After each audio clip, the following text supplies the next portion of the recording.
السلام عليكم ورحمة الله وبركاته. أعوذ بالله من الشيطان الرجيم. بسم الله الرحمن الرحيم. الحمد لله نحمده ونستعينه ونؤمن به ونتوكل عليه ونعوذ بالله من شرور أنفسنا ومن سيئات أعمالنا. من يهده الله فلا مضل له ومن يضلله فلا هادي له. نشهد أن لا إله إلا الله ونشهد أن سيدنا وشفيعنا ونبينا وحبيبنا محمدا صلى الله عليه وسلم عبده ورسوله أرسله الله بالهدى ودين الحق ليظهره على الدين كله ولو كره المشركون. الحمد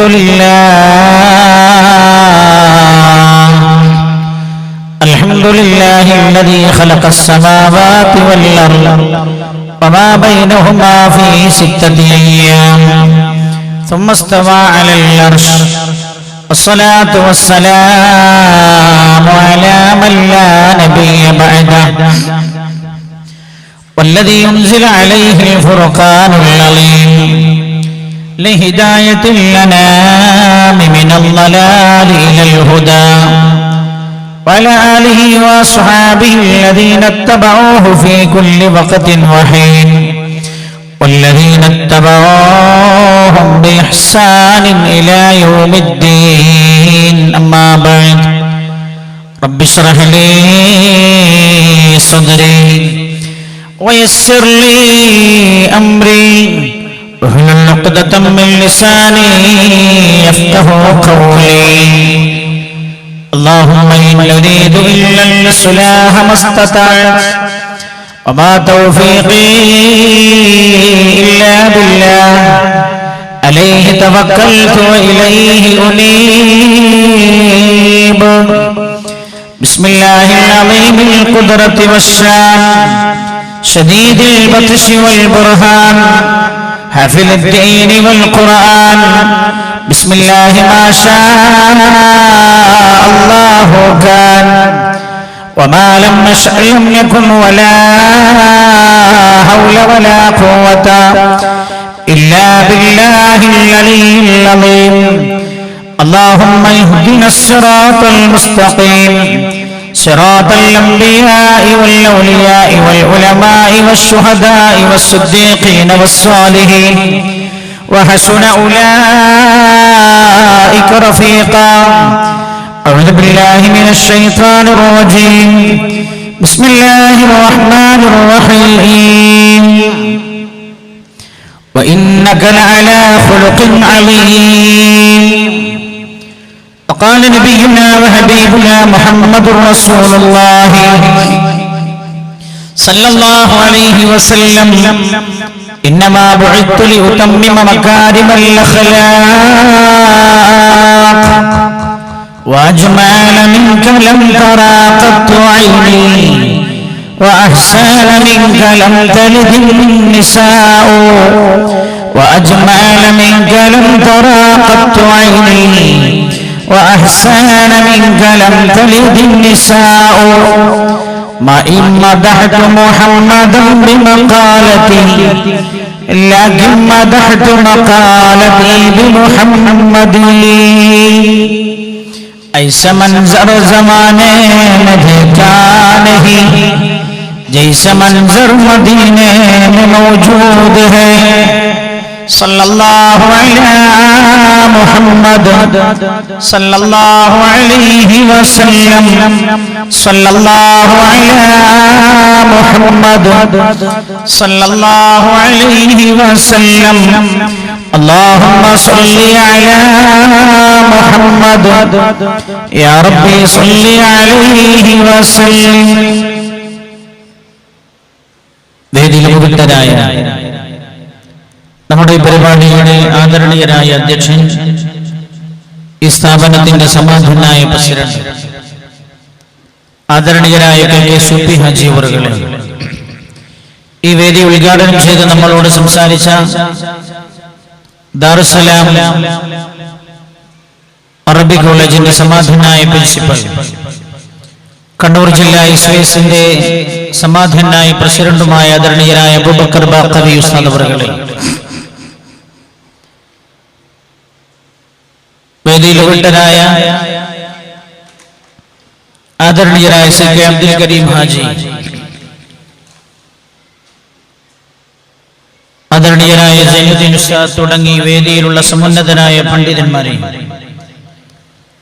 ഈ സ്ഥാപനത്തിന്റെയും മഹല്ല് ജമാഅത്തിന്റെയും പരിസര പ്രദേശങ്ങളിലെ ഇസ്ലാമിക ചലനങ്ങൾക്ക് നേതൃത്വം നൽകുകയും ചെയ്യുന്ന സമുന്നതരായ നേതാക്കളെ, ആദരണീയരായ സഹോദരങ്ങളെ, സഹോദരിമാരെ, അല്ലാഹു സുബ്ഹാനഹു വ തആല അല്ലാഹുവിന്റെ പരിശുദ്ധമായ ഇൽമിന്റെ സദസ്സിൽ ഒത്തുചേരാൻ നമ്മെ അനുഗ്രഹിച്ച പോലെ അല്ലാഹുവിന്റെ സൗകര്യങ്ങളുടെയും സുഖങ്ങളുടെയും വീടായ സ്വർഗീയ ലോകത്ത് ഒരുമിക്കാനും ഒന്നിക്കാനും അല്ലാഹു നമുക്ക് തൗഫീഖ് നൽകട്ടെ. ആമീൻ എന്ന് ആമുഖമായി ദുആ ചെയ്യുകയാണ്. എത്താൻ അല്പം താമസിച്ചു പോയതിൽ നിങ്ങളോടൊക്കെ ക്ഷമ ചോദിച്ചുകൊണ്ട്, ഇന്നും നാളെയുമാണ് ഈ സദസ്സിൽ സംസാരിക്കാനുള്ള ചുമതല എന്നിൽ ഏൽപ്പിക്കപ്പെട്ടിരിക്കുന്നത്. സാഹചര്യങ്ങൾ മനസ്സിലാക്കി രാജ്യത്തിന്റെ നിയമം അംഗീകരിക്കുക എന്നത് രാജ്യത്തെ പൗരൻ എന്ന നിലക്ക് മാത്രമല്ല, ഇസ്ലാമികമായി ജീവിക്കാൻ സർവ്വ സ്വാതന്ത്ര്യവും നൽകുന്ന ഈ രാജ്യത്തിന്റെ നിയമത്തെ മാനിക്കുക എന്നത് രാജ്യത്തെ പൗരൻ എന്ന നിലക്കും ഒരു മുസ്ലിം എന്ന നിലക്കും ബാധ്യതയാണ് എന്നതുകൊണ്ടും സാഹചര്യങ്ങളും സന്ദർഭങ്ങളുമെല്ലാം മനസ്സിലാക്കി ഒരൽപ്പനേരം നമ്മൾ ഇന്ന് സംസാരിക്കുകയും നാളെ ഇൻഷാ അല്ലാഹ് കൃത്യം സാധാരണ ഇവിടെ നടക്കാറുള്ളത് പോലെ 8 മണിക്ക് നമ്മുടെ പ്രഭാഷണം ആരംഭിക്കുകയും ചെയ്യണം. അല്ലാഹു തൗഫീഖ് ചെയ്യട്ടെ. ഒരു ദീർഘമായ യാത്രയാണ് ഇവിടെ എത്താൻ താമസിച്ചു പോയത് എന്ന് നിങ്ങൾക്കാർക്കെങ്കിലും മാനസികമായി പ്രയാസമുണ്ടായെങ്കിൽ ക്ഷമിക്കണം എന്നും ഓർമ്മപ്പെടുത്തി, ഇവിടെ നൽകപ്പെട്ട വിഷയം സ്വദഖ മുഅ്മിനിന്റെ പരിച എന്ന വിഷയമാണ്. നമ്മൾ ഇന്നൊരു വിശാലമായ സമയം ആ ചർച്ചയ്ക്ക് ഉപയോഗിക്കാത്തത് കൊണ്ട് തന്നെ നാളെ നമ്മൾ ആ വിഷയത്തിൽ വിശാലമായ പ്രതിപാദനം നടത്തണം എന്ന് ആഗ്രഹിക്കുന്നു. അല്ലാഹു തൗഫീഖ് ചെയ്യട്ടെ. ഇന്ന് നമ്മൾ മഹാനായ നബിയുനാ മുഹമ്മദ് മുസ്തഫ സല്ലല്ലാഹു അലൈഹി വസല്ലം തങ്ങൾ നമ്മുടെ എല്ലാവരുടെയും കണ്ണിലുണ്ണിയാണ്. പുണ്യനബി സല്ലല്ലാഹു അലൈഹി വസല്ലം തങ്ങൾക്ക് നേരെ ഈടെയുണ്ടായ ചില ചർച്ചകളും മഹാനായ നബി സല്ലല്ലാഹു അലൈഹി വസല്ലം തങ്ങളുടെ കുടുംബ ജീവിതത്തെ കുറിച്ചുള്ള വിവാദങ്ങളും, ആ വിവാദങ്ങൾക്കിടയിൽ മുസ്ലിം ഉമ്മത്തിന്റെ പ്രതികരണവുമെല്ലാം, പല രീതിയിലുള്ള പ്രതികരണങ്ങളുമെല്ലാം കണ്ട് മനസ്സിലാക്കി അല്ലെങ്കിൽ കണ്ട് ഇരിക്കുന്ന നമ്മളോട് മഹാനായ നബി സല്ലല്ലാഹു അലൈഹി വസല്ലം തങ്ങൾ പുണ്യനബിയുടെ കുടുംബ ജീവിതത്തെ കുറിച്ചുള്ള വിമർശനങ്ങൾ 4 ഭാഗങ്ങളിൽ നിന്നും അതിനെതിരെയുള്ള അതിശക്തമായ പ്രതിഷേധ പരിപാടികളും സംഘടിപ്പിക്കപ്പെട്ടപ്പോൾ സത്യത്തിൽ മഹാനായ നബി സല്ലല്ലാഹു അലൈഹി വസല്ലം തങ്ങളുടെ കുടുംബ ജീവിതത്തെ കുറിച്ച് രൂക്ഷമായ വിമർശനം നടത്തിയ ആളുകളുടെ വിമർശനത്തിന്റെ ആഴങ്ങളിലേക്ക് ഇറങ്ങി പുണ്യനബി സല്ലല്ലാഹു അലൈഹി വസല്ലം തങ്ങളെ കുറിച്ച് പഠിക്കാൻ നമ്മൾ സമയം കണ്ടെത്തിയിരുന്നു എന്ന് വിചിന്തനം നടത്തേണ്ട സമയമാണ്. ഇപ്പോൾ നമ്മൾ ആ ചർച്ചയിൽ നിന്നും മാറി പുതിയൊരു തലങ്ങളിലേക്ക് ചർച്ച മാറിക്കൊണ്ടിരിക്കുകയാണ്. ഓരോ സമൂഹത്തിലും എന്താണോ കാലികമായി ചർച്ച ചെയ്യപ്പെടുന്നത്, ആ വിഷയത്തിൽ അല്ലാഹുവിന്റെ പരിശുദ്ധമായ ദീനിന്റെ നിലപാടുകളും അധ്യാപനങ്ങളും എന്ത് എന്ന് മനസ്സിലാക്കുന്നത് മുസ്ലിം ഉമ്മത്തിന്റെ ബാധ്യതയാണ്. ഒരു ദീർഘയാത്ര കഴിഞ്ഞ് നാട്ടിൽ ഇറങ്ങിയിട്ട് ഞാൻ എന്റെ സുഹൃത്തിനെ വിളിച്ചപ്പോ എന്തൊക്കെ വിശേഷം എന്ന് ചോദിച്ചപ്പോൾ തന്നെ അദ്ദേഹം എന്നോട് പറഞ്ഞത്, ചൂട് അസഹനീയമാണ് എന്നാണ്. അസഹനീയമായ ചൂട് കൊണ്ട് ജീവിതം തന്നെ ദുസ്സഹമാകുന്നു എന്നായിരുന്നു അദ്ദേഹത്തിന്റെ മറുപടി. ഞാൻ മനസ്സിലാക്കുന്നത് ചുട്ടുപൊള്ളുകയാണ് കേരളം. ഇന്ത്യ തന്നെ ചുട്ടുപൊള്ളാൻ പോകുന്നു എന്ന് അതിശക്തമായ മുന്നറിയിപ്പ് ലോകത്ത് തന്നെ കാലാവസ്ഥയിൽ കാര്യമായ വ്യതിയാനമുണ്ടായി എന്ന മുന്നറിയിപ്പ് നൽകപ്പെടുമ്പോൾ ഒരു മുസ്ലിം ഇതിന്റെ യഥാർത്ഥ കാരണങ്ങൾ തേടിപ്പോകേണ്ടതും അതിന്റെ പരിഹാരം ലോകത്തിന് നിർദ്ദേശിച്ചു കൊടുക്കുകയും ചെയ്യേണ്ടതും ഒരു മുസ്ലിമിന്റെ ബാധ്യതയാണ്.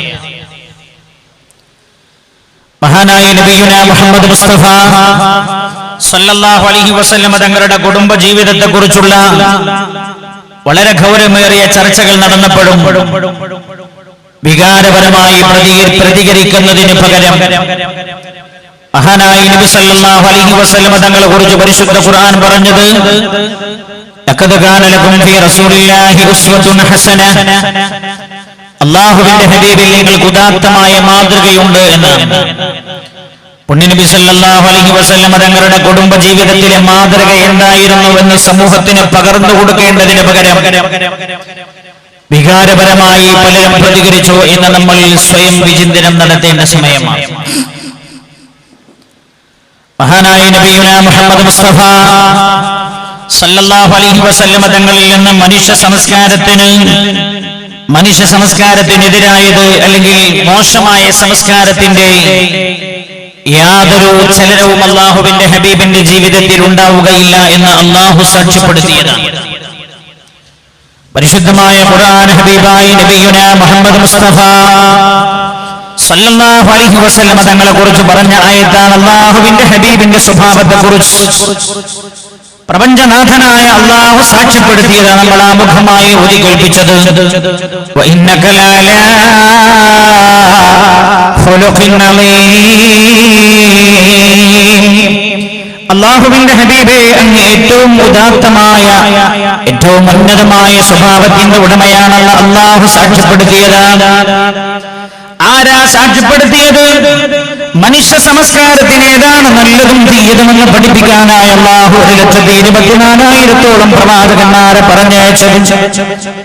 ആ പ്രപഞ്ചനാഥനാണ് പറഞ്ഞത് അല്ലാഹുവിന്റെ ഹബീബേ അങ്ങ് ഏറ്റവും നല്ല സ്വഭാവത്തിന്റെ ഉടമയാണെന്ന് പറഞ്ഞ നബിയുനാ മുഹമ്മദ് മുസ്തഫ സല്ലല്ലാഹു അലൈഹി വസല്ലം തങ്ങളെ കുറിച്ച് കാലിന്റെ ചുവപ്പ് മാറുന്നതിന് മുമ്പ് ഒരു കുട്ടിയെ വിവാഹം ചെയ്തവർ എന്ന് ആക്ഷേപിച്ചപ്പോൾ ഞാൻ ചോദിക്കുന്നത്, ആ ആക്ഷേപത്തിന്റെ പിന്നിൽ ആ ആക്ഷേപത്തിന്റെ വാക്കുകളിൽ നിന്ന് മുസ്ലിം സമൂഹത്തിനും ലോക മനസ്സാക്ഷിയെയും നമ്മൾ ബോധ്യപ്പെടുത്തേണ്ട ചില കാര്യങ്ങൾ ഉണ്ടായിരുന്നു കഴിഞ്ഞോ എന്ന് നമ്മൾ ചിന്തിക്കേണ്ടതാണ്. മഹാനായ നബിയുനാ മുഹമ്മദ് മുസ്തഫ സല്ലല്ലാഹു അലൈഹി വസല്ലം തങ്ങൾ ആയിഷ ബീവി റളിയല്ലാഹു അൻഹയെ നിക്കാഹ് ചെയ്തത് 6-ാമത്തെ വയസ്സിലാണ്. ചരിത്രം മാറ്റാൻ കഴിയില്ല. ലോകം പറയുന്നതിനനുസരിച്ച് അല്ലാഹുവിന്റെ ജീവിതത്തെ വളച്ചൊടിക്കേണ്ട കാര്യവുമില്ല. ചില ആളുകൾ പറഞ്ഞു 18-ാമത്തെ വയസ്സിലാണ് നിക്കാഹ് ചെയ്തത് എന്നും അഭിപ്രായമുണ്ടല്ലോ എന്ന് പറഞ്ഞതിനാണ് അഭിപ്രായങ്ങളിലേക്ക് നമ്മൾ പോകുന്നത്. 6-ാം വയസ്സിൽ തന്നെയാണ് അല്ലാഹുവിന്റെ ഹബീബ് നിക്കാഹ് ചെയ്തത്, യാതൊരു സംശയവുമില്ല. ആയിഷ ബീവി റളിയല്ലാഹു അൻഹാക്ക് 6 വയസ്സാകുമ്പോഴാണ് അല്ലാഹുവിന്റെ ഹബീബ് നിക്കാഹ് ചെയ്തത്. 9-ാമത്തെ വയസ്സിലാണ് വീട്ടിൽ കൂടുന്നത്. അല്ലാഹുവിന്റെ ഹബീബിന്റെ സ്വല്ലല്ലാഹു അലൈഹി വസല്ലം തങ്ങളുടെ കുടുംബ ജീവിതം രൂക്ഷമായി വിമർശിക്കപ്പെടുകയുണ്ടായല്ലോ. എന്നാൽ അതിന്റെ പിന്നിൽ അല്ലാഹു സുബ്ഹാനഹു വ തആല പഠിപ്പിച്ച യാഥാർത്ഥ്യങ്ങൾ എന്തെന്ന് പഠിക്കാനായിരുന്നു മുസ്ലിം ഉമ്മത്ത് ആ സമയം വിനിയോഗിക്കേണ്ടതെന്ന് മാത്രമല്ല, തെറ്റിദ്ധരിച്ച ആളുകൾക്ക് ആ തെറ്റിദ്ധാരണ തിരുത്താൻ നമ്മൾ സമയം കണ്ടെത്തേണ്ടിയിരുന്ന ചെറുപ്പക്കാരോട് ഞാൻ പറയുന്നത്, കേൾക്കുമ്പോഴേക്ക് വികാരപരമായി പ്രതികരിക്കുന്നതിന് പകരം നമ്മൾ ചെയ്യേണ്ടത് വിവേകത്തോടെ പ്രതികരിക്കുകയായിരുന്നു ചെയ്യേണ്ടിയിരുന്നത്. ഇത് ആക്ഷേപിച്ച ആൾ, വിമർശിച്ച ആൾ അല്ലാഹുവിന്റെ ഹബീബിന്റെ മതത്തിന്റെ അനുയായിയല്ല, വിശുദ്ധ ദീനിന്റെ അനുയായിയല്ല, അല്ലാഹുവിന്റെ ഹബീബിനെ അംഗീകരിക്കുന്നവനല്ല, പരിശുദ്ധമായ ദീൻ സത്യമാണെന്ന് വിശ്വസിക്കുന്ന ആളല്ല. അയാൾ ആക്ഷേപിച്ചപ്പോൾ നമ്മൾ ചെയ്യേണ്ടിയിരുന്നത് അല്ലാഹുവിന്റെ ഹബീബിന്റെ കുടുംബ ജീവിതം വിശകലനം ചെയ്യാൻ സമൂഹത്തിൽ സമയം കണ്ടെത്തേണ്ടിയിരുന്നു. മഹാനായ നബിയുനാ മുഹമ്മദ് മുസ്തഫ സല്ലല്ലാഹു അലൈഹി വസല്ലം തങ്ങളുടെ കുടുംബ ജീവിതത്തിലേക്ക് ഒരു എത്തിനോട്ടം നടത്തി നമ്മൾ അവസാനിപ്പിക്കുകയാണ്. ആയിഷ ബീവി റളിയല്ലാഹു അൻഹയും നബി സല്ലല്ലാഹു അലൈഹി വസല്ലം തങ്ങളും തമ്മിലുള്ള കുടുംബ ജീവിതത്തിലേക്ക് ഒരു ചെറിയ എത്തിനോട്ടം നടത്താനായി സമയം നമ്മൾ വിനിയോഗിക്കുന്നത്. മഹാനായ നബി സല്ലല്ലാഹു അലൈഹി വസല്ലം തങ്ങളുടെ 40ാമത്തെ വയസ്സിലാണ് അല്ലാഹുവിന്റെ ഹബീബിന് അല്ലാഹു അനുഭവത്ത് നൽകുന്നത്. മഹാനായ നബി സല്ലല്ലാഹു അലൈഹി വസല്ലം തങ്ങൾ ആദ്യത്തെ 3 വർഷം രഹസ്യ പ്രബോധനമാണ് നടത്തുന്നത്. പൂർണ്ണമായും രഹസ്യ പ്രബോധനം, പരസ്യ പ്രബോധനം നടത്താനുള്ള സാഹചര്യം മക്കയിൽ ഉണ്ടായിരുന്നില്ല. അപ്പോഴാണ് അല്ലാഹുവിന്റെ കൽപ്പന വരുന്നത്, أيها المدثر قم فأنذر وربك فكبر وثيابك فطهر. ഹബീബായ നബി സല്ലല്ലാഹു അലൈഹി വസല്ലം തങ്ങളോട് പരസ്യ പ്രബോധനം നടത്താനായി അല്ലാഹു കൽപ്പിക്കുകയാണ്. മഹാനായ നബിയുനാ റസൂലുള്ളാഹി സല്ലല്ലാഹു അലൈഹി വസല്ലം തങ്ങൾ തങ്ങളുടെ 44ാമത്തെ വയസ്സിലാണ് പരസ്യ പ്രബോധനം നടത്തുന്നത്. ആ സമയത്താണ് സയ്യിദത്തുനാ ആയിഷ റളിയല്ലാഹു അൻഹാ സിദ്ദീഖുൽ അക്ബർ റളിയല്ലാഹു അൻഹുവിന്റെ വീട്ടിൽ ഉമ്മുറുമാന്റെയും സിദ്ദീഖുൽ അക്ബറിന്റെയും മകളായി ആയിഷ സിദ്ദീഖ് റളിയല്ലാഹു അൻഹുവിന്റെ വീട്ടിൽ ജനിച്ചു വീഴുന്നത്. ആദി ആയിഷ ബീവി റളിയല്ലാഹു അൻഹാ ഹബീബായ നബിയുനാ റസൂലുള്ളാഹി സല്ലല്ലാഹു അലൈഹി വസല്ലം തങ്ങളുടെ 44ാമത്തെ വയസ്സിലാണ് ജനിക്കുന്നത്. സിദ്ദീഖ് റളിയല്ലാഹു അൻഹുവിന്റെ വീട്ടിൽ ജനിക്കുകയാണ്. ഉമ്മുറുമാന്റെ മുലപ്പാൽ കുടിച്ചു വളരുകയാണ്. മുല കുടിക്കുന്ന പ്രായം കഴിഞ്ഞു. ആയിഷ ബീവി റളിയല്ലാഹു അൻഹ വീട്ടിനകത്ത് ഓടി നടക്കുന്ന പ്രായമാണ്, സമയമാണ്. വീട്ടിന്റെ വെളിയിലേക്കും ഓടി നടക്കും, വീട്ടിന്റെ വെളിയിലേക്കും കടന്നു വന്ന അയൽപക്കത്തുള്ള കുട്ടികളുടെ കൂടെയൊക്കെ കളിക്കുന്ന പ്രായമായി ആയിഷ ബീവി റളിയല്ലാഹു അൻഹയുടെ മഹാനായ നബിയുനാ മുഹമ്മദ് മുസ്തഫ സല്ലല്ലാഹു അലൈഹി വസല്ലം തങ്ങളെ ചെറുപ്പത്തിലെ ആയിഷ ബീവി റളിയല്ലാഹു അൻഹാക്ക് കണ്ട് പരിചയമുണ്ട്. തൊട്ടിൽ കിടക്കുന്ന പ്രായത്തിലെ അല്ലാഹുവിന്റെ ഹബീബിനെ ആയിഷ ബീവിക്ക് പരിചയമുണ്ട്. കാരണം പലപ്പോഴും തന്റെ വീട്ടിലേക്ക് കയറി വരാറുണ്ടായിരുന്നു. പ്രബോധനത്തിന്റെ പല പ്രതിസന്ധി ഘട്ടത്തിലും പിതാവുമായി കൂടി ആലോചിക്കാൻ അല്ലാഹുവിന്റെ ഹബീബ് വീട്ടിലേക്ക് വരാറുണ്ടായിരുന്നു സല്ലല്ലാഹു അലൈഹി വസല്ലം. ആയിഷ ബീവി റളിയല്ലാഹു അൻഹ അതുകൊണ്ട് തന്നെ ചെറുപ്പത്തിലെ പരിചയമുള്ള മുഖമാണ് അല്ലാഹുവിന്റെ ഹബീബിന്റെ മുഖം. പക്ഷേ ആയിഷ ബീവി റളിയല്ലാഹു അൻഹ കളിപ്രായത്തിലുള്ള കുട്ടിയാണ്. അല്ലാഹുവിന്റെ ഹബീബ് വീട്ടിലേക്ക് കയറി വരുന്നത് കണ്ടാൽ ആയിഷ ബീവി റളിയല്ലാഹു അൻഹ വീട്ടിന്റെ അകത്തേക്ക് ഓടിക്കളയും. എങ്ങനെയാണ് കുഞ്ഞുമോളായ ആയിഷ ബീവി റളിയല്ലാഹു അൻഹ വീട്ടിന്റെ അകത്തിലേക്ക് ഓടിക്കളഞ്ഞത്? അല്ലാഹുവിന്റെ ഹബീബിനെ കാണുമ്പോൾ വീട്ടിന്റെ അകത്തേക്ക് ഓടുന്നത് കുഞ്ഞുമോളായ ആയിഷ കാണാറുണ്ട്. പെങ്ങളെ നമ്മൾ പഠിക്കണം എവിടുന്നത് പാഠം. നമ്മൾ ആയിഷ ബീവിയുടെ കുട്ടിക്കാലത്ത് നിന്ന് പഠിക്കേണ്ട ഒരു പാഠം അതാണ്. ഉമ്മ എന്താ ചെയ്യുന്നത് അതാ മക്കൾ ചെയ്യുക. വീട്ടിന്റെ മുമ്പിലേക്ക് കയറി ചെന്ന് നിങ്ങൾ വീട്ടിലേക്ക് വരുന്നവരെ സ്വീകരിക്കാൻ പുരുഷ സ്ത്രീ ഭേദമന്യേ നിങ്ങൾ ഇറങ്ങിച്ചെന്നാൽ നിങ്ങളുടെ മക്കളും അതാ നിങ്ങളിൽ നിന്ന് പഠിക്കുന്നത്. ആയിഷ ബീവി റളിയല്ലാഹു അൻഹ മഹാനായ നബിയുനാ മുഹമ്മദ് മുസ്തഫ സല്ലല്ലാഹു അലൈഹി വസല്ലം തങ്ങളെ കാണുമ്പോഴേക്ക് വീട്ടിന്റെ അകത്തളത്തിലേക്ക് ഓടിക്കളയുമായിരുന്നവത്രേ.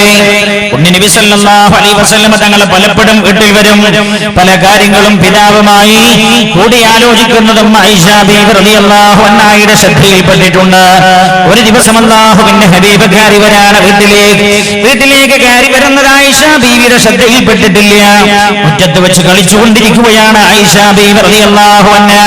അപ്പോഴാണ് അല്ലാഹുവിന്റെ ഹബീബ് കയറി വന്നത് സല്ലല്ലാഹു അലൈഹി വസല്ലം.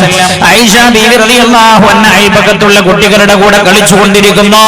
പെട്ടെന്നാണ് അല്ലാഹുവിന്റെ ഹബീബ് കയറി വന്നത്. ആയിഷ ബീവി റളിയല്ലാഹു അൻഹ കളിച്ചുകൊണ്ടിരിക്കുന്ന കളിപ്പാട്ടങ്ങളുടെ കൂട്ടത്തിൽ ഒരു കുതിരയുണ്ട്. ആ കുതിരക്ക് 2 ചിറകുകളുമുണ്ട്. അല്ലാഹുവിന്റെ ഹബീബിനെ കണ്ടപാട് ആയിഷ ബീവി റളിയല്ലാഹു അൻഹ കൊച്ചുകുട്ടിയാ എഴുന്നേറ്റ് ഓടുകയാണ്. പുണ്യനബി പറഞ്ഞു, ആയിഷ നിൽക്കൂ, ആയിഷ നിൽക്കൂ, ആയിഷ നീ കളിക്കുകയാണോ? ആയിഷ ചെറിയ കുട്ടിയല്ലേ ആയിഷ ബീവി റളിയല്ലാഹു അൻഹ.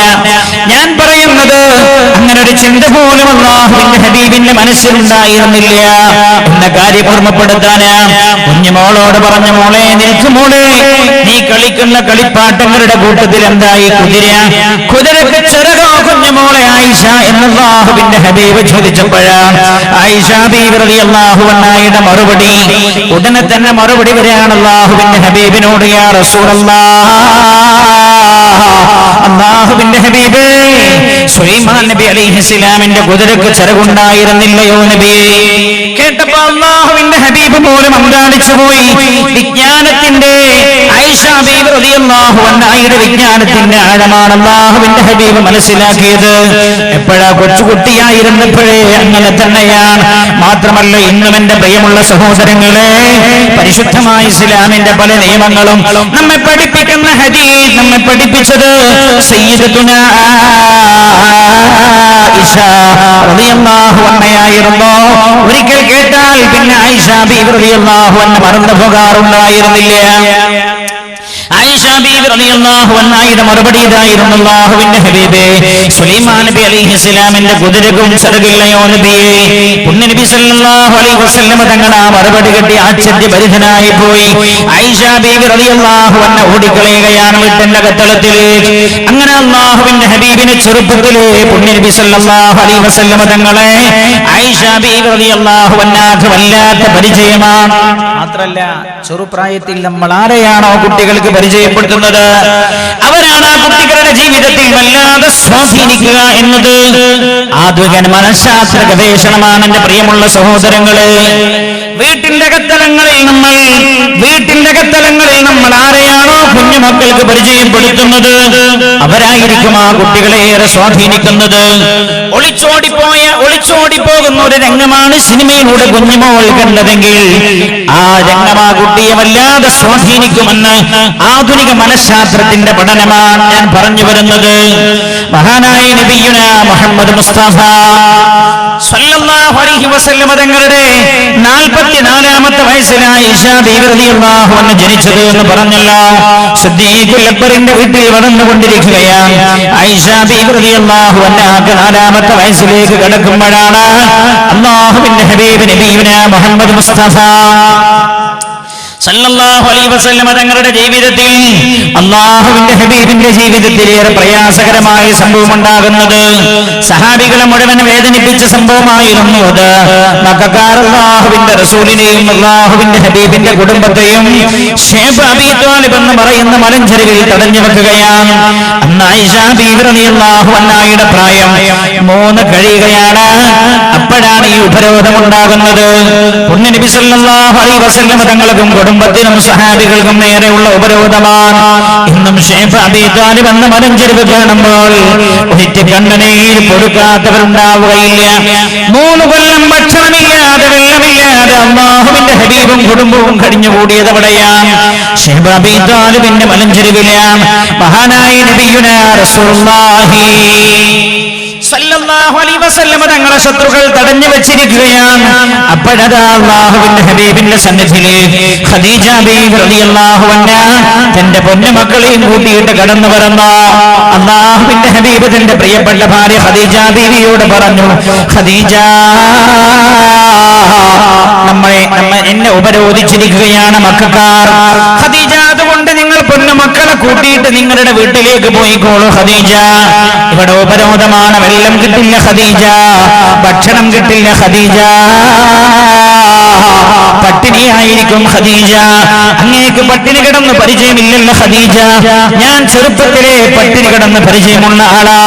അതുകൊണ്ട് നിങ്ങൾ പൊന്നുമക്കളെ കൂട്ടിയിട്ട് നിങ്ങളുടെ വീട്ടിലേക്ക് പോയിക്കോളൂ എന്ന് പറഞ്ഞപ്പോഴാണ് ഖദീജ ബീവി റളിയല്ലാഹു അൻഹ ചരിത്രം രേഖപ്പെടുത്തുകയാണ്. എന്റെ പ്രിയമുള്ള സഹോദരങ്ങളെ, ഖദീജ ബീവി റളിയല്ലാഹു അൻഹ മഹാനായ നബിയുനാ മുഹമ്മദ് മുസ്തഫ സല്ലല്ലാഹു അലൈഹി വസല്ലം തങ്ങളോട് പറയുകയാണ്, യാ റസൂലല്ലാഹ്, അല്ലാഹുവിന്റെ ഹബീബേ, അങ്ങേ ശൈബ് അബീ ത്വാലിബിന്റെ മലഞ്ചെരുവിൽ വെള്ളമില്ലാതെ ദാഹിച്ചു വലയുമ്പോൾ ഖദീജ തന്റെ മക്കളോടൊപ്പം ദാഹം തീർക്കുകയാണോ നബിയേ? വീട്ടിന്റെ അകത്ത് നിന്ന് ദാഹം തീർത്ത് വെള്ളം കുടിക്കുകയോ യാ റസൂലല്ലാഹ്? അല്ലാഹുവിന്റെ ഹബീബേ, ശൈബ് അബീ ത്വാലിബിന്റെ മലഞ്ചെരുവിൽ അങ്ങ് വെള്ളം ഭക്ഷണമില്ലാതെ പട്ടിണി കിടന്ന് വിശന്ന് പറയുമ്പോൾ യാ റസൂലല്ലാഹ്, ഖദീജ തന്റെ വീട്ടിന്റെ അകത്ത് പൊന്നു മക്കളോടൊപ്പം ഭക്ഷണം കഴിച്ചു കഴിഞ്ഞുകൂടുകയോ നബിയേ? യാ റസൂലല്ലാഹ്, അങ്ങേക്ക് വെള്ളമില്ലേ? ഖദീജക്ക് വെള്ളം വേണ്ട നബിയേ. അങ്ങേക്ക് ഭക്ഷണമില്ലേ? ഖദീജക്കും ഭക്ഷണം വേണ്ട. യാ റസൂലല്ലാഹ്, അങ്ങയുടെ കൂടെയാണ് ഖദീജ നിൽക്കുന്നത് നബിയേ. വെള്ളമില്ലാതെ ഭക്ഷണമില്ലാതെ ഈ മലഞ്ചെരുവിൽ പെടഞ്ഞു മരിക്കുകയാണ്. അങ്ങയുടെ കൂടെ ഖദീജയും പൊന്നുമക്കളും പെടഞ്ഞു മരിക്കാനാ ഇഷ്ടപ്പെടുന്നത് യാ റസൂലല്ലാഹ് എന്ന് പറയുകയാണ് ഖദീജ ബിവി റളിയല്ലാഹു അൻഹാ. മഹാനായ നബിയുനാ റസൂലുള്ളാഹി സല്ലല്ലാഹു അലൈഹി വസല്ലം തങ്ങളുടെ ചാരത്ത് നിന്ന് പോകാൻ ഖദീജ ബിവി കൂട്ടാക്കിയില്ല. 3 കൊല്ലമായിരുന്നു ഉപരോധം കൊണ്ടുനിന്നിരുന്നത്. ആയിഷ ബിവി റളിയല്ലാഹു അൻഹാക്ക് 6ാമത്തെ വയസ്സാകുമ്പോഴാണ് ഉപരോധം തീരുന്നത്. 3 കൊല്ലം നീണ്ടുനിന്ന ഉപരോധമായിരുന്നു അത്. ആ ഉപരോധം കഴിഞ്ഞപ്പോഴേ ഖദീജ ബീവി റളിയല്ലാഹു അൻഹ രോഗിയായി തീരുകയാണ്. വല്ലാതെ ശാരീരികമായി സൂക്ഷിച്ചുപോയ ഖദീജ ബീവി റളിയല്ലാഹു അൻഹയെ രോഗം പിടിപെടുകയാണ്. പിന്നെ ക്ഷീണമായി, ഖദീജ കിടപ്പിലായി. പിന്നെ ആ രോഗത്തിൽ നിന്ന് ഖദീജ ബീവി റളിയല്ലാഹു അൻഹ എഴുന്നേറ്റിട്ടില്ല. അങ്ങനെ തന്നെ കിടപ്പിലായി ഖദീജ ബീവി റളിയല്ലാഹു അൻഹ. വല്ലാത്ത പ്രയാസത്തിലാണ്. ഹബീബായ നബിയുനാ മുഹമ്മദ് മുസ്തഫ സല്ലല്ലാഹു അലൈഹി വസല്ലം തങ്ങൾ ഖദീജ ബീവി റളിയല്ലാഹു അൻഹയുടെ ചാരത്ത് പോയിരിക്കുന്നുണ്ട്. ഖദീജ ബീവിയുടെ തലയുടെ ഭാഗത്ത് പോയിരുന്നു ഖദീജ ബീവിയെ സമാധാനിപ്പിക്കുന്നുണ്ട്. ഖദീജ അങ്ങ് സ്വർഗത്തിന്റെ ഉന്നതങ്ങളിലാണ് ഖദീജ എന്ന് അല്ലാഹുവിന്റെ ഹബീബ് പറയുമ്പോൾ ഖദീജ ബീവി കണ്ണുനീർ തുടക്കുന്നുണ്ട്. മുഖം തിരിച്ച് അല്ലാഹുവിന്റെ ഹബീബ് കണ്ണുനീർ തുടക്കുന്നുണ്ട്. എന്റെ ഖദീജ വേദനിക്കാതിരിക്കാനും കാണാതെ കരയുന്നുണ്ടെങ്കിലും ഖദീജ കരയുന്നുണ്ട്. ഖദീജ കാണുന്നുണ്ട് അല്ലാഹുവിന്റെ ഹബീബും കരയുന്നത്. 2 പേരും കരയുന്നു. മഹാനായ നബിയുനാ മുഹമ്മദ് മുസ്തഫ സല്ലല്ലാഹു അലൈഹി വസല്ലം തങ്ങളത് പറയുമ്പോൾ ഖദീജ ബീവി റളിയല്ലാഹു അൻഹ തിരിച്ചു പറയുന്നുണ്ട്, യാ റസൂലല്ലാഹ്, അല്ലാഹുവിന്റെ ഹബീബേ, ഞാൻ ഈ ലോകത്തിൽ മരിക്കുന്നതില്ല നബിയെ എന്നേറെ പ്രയാസപ്പെടുത്തുന്നത്. ഏതായാലും ജനിച്ചാൽ മരണമുണ്ടല്ലോ യാ റസൂലല്ലാഹ്, എന്നെ ദുഃഖിപ്പിക്കുന്നതല്ല നബിയേ. അല്ലാഹുവിന്റെ ഹബീബേ, അങ്ങ് ശത്രുക്കളുടെ മുമ്പിലാണ്. തക്കം കിട്ടിയാൽ അങ്ങയെ കൊല്ലാൻ കാത്തിരിക്കുന്ന ശത്രുക്കൾ എന്തിനേറെ അങ്ങയുടെ മൂത്ത മകൾ സൈനബ ബീവി റളിയല്ലാഹു അൻഹയുടെ ഭർത്താവായ അബൂലാസ് പോലും അമ്മോഷണം തക്കം കിട്ടിയാൽ കൊല്ലാൻ കാത്തിരിക്കുന്ന കൂട്ടത്തിലാ. യാ റസൂലല്ലാഹ്, ഈ ശത്രുക്കളുടെ ശത്രുക്കൾ അങ്ങേക്ക് നേരെ കാണിക്കുന്ന പ്രയാസകരമായ സാഹചര്യത്തിൽ നബിയെ അങ്ങേക്കൊരു ചെറിയ തണലാകാൻ കഴിഞ്ഞ ഖദീജയാണല്ലോ ഞാൻ, അങ്ങയുടെ ഭാര്യയാണല്ലോ ഞാൻ. യാ റസൂലല്ലാഹ്, ഞാനങ്ങ് വിട പറഞ്ഞ ചുറ്റുഭാഗത്തുമുള്ള ശത്രുക്കൾക്കിടയിൽ ഈ പൊന്നു മക്കളുടെ ഭാരം കൂടെ എങ്ങനെ താങ്ങും നബിയേ? ഇതാലോചിച്ചാൽ ഞാൻ പ്രയാസപ്പെടുന്നതെന്ന് ഖദീജ ബീവി റളിയല്ലാഹു അൻഹ പറയുകയാണ്. കേൾക്കുമ്പോൾ അല്ലാഹുവിന്റെ ഹബീബ് കരയുന്നുണ്ട്, ഖദീജ ബീവിയും കരയുന്നുണ്ട്. 2 പേരും കണ്ണുനീർ തുടക്കുകയാണ്. അപ്പോഴാ ഖദീജ ബീവി റളിയല്ലാഹു അൻഹ പറയുന്നത്, യാ റസൂലല്ലാഹ്, ഈ രോഗത്തിൽ നിന്ന് ഞാൻ രക്ഷപ്പെടുമെന്ന് എനിക്ക് തോന്നുന്നില്ല നബിയേ. എന്തു തന്നെയായാലും ഞാൻ ഈ രോഗത്തിൽ മരിക്കുമെന്നാണ് എനിക്ക് തോന്നുന്നത്. യാ റസൂലല്ലാഹ്, ഞാൻ മരിച്ചാൽ അങ്ങയുടെ ഭാര്യയായ അങ്ങയുടെ വീട്ടിലേക്ക് കടന്നു വരുന്ന ദിവസം ഞാൻ സ്വയം കുളിച്ചതാ നബിയേ. എന്നാൽ ഖബറാകുന്ന മണിയറിലേക്ക് പോകുമ്പോൾ അങ്ങനെ കുളിപ്പിച്ചു തരണം യാ റസൂലല്ലാഹ്. ഖദീജ ബീവി അത് പറയുന്നുണ്ട്. പൊന്നു നബിയും കരയുന്നു, 2 പേരും കരയുന്നുണ്ട്. ഖദീജ ബീവി റളിയല്ലാഹു അൻഹ നിർത്തിയില്ല, പറഞ്ഞു, യാ റസൂലല്ലാഹ്, എന്നെ കുളിപ്പിച്ചു കഴിഞ്ഞാൽ അങ്ങയുടെ വീട്ടിലെ അങ്ങയുടെ മണിയറയിലേക്ക് ഞാൻ കടന്നു വരുന്ന ദിവസം എന്നെ വസ്ത്രം ധരിപ്പിച്ചു തന്ന അങ്ങയുടെ കുടുംബത്തിലെ പെണ്ണുങ്ങള്. എന്നാൽ ഖബറാകുന്ന മണിയറയിലേക്ക് ഞാൻ കടന്നു പോകുമ്പോ എനിക്ക് അങ്ങ് വസ്ത്രം ധരിപ്പിച്ചു തരണം യാ റസൂലല്ലാഹ്. എന്നെ കഫം കൂടെ ധരിപ്പിച്ചു തരേണ്ടത് അങ്ങാണ് നബിയേ. അല്ലാഹുവിന്റെ ഹബീബിനോട് ഖദീജ ബീവി റളിയല്ലാഹു അൻഹ പറയുകയാണ്. വീണ്ടും തുടർന്നു ഖദീജ ബീവി റളിയല്ലാഹു അൻഹ, യാ റസൂലല്ലാഹ്, അല്ലാഹുവിന്റെ ഹബീബേ, അങ്ങയുടെ വീട്ടിലേക്ക് അങ്ങയുടെ അറയിലേക്ക് ഞാൻ കടന്നു വരുന്ന ദിവസം അങ്ങ് കൊടുത്തയച്ച ഒറ്റകക്കട്ടിൽ കയറിയാണ് മടയിലൂടെയാണ് നബിയെ ഞാൻ വന്നത്.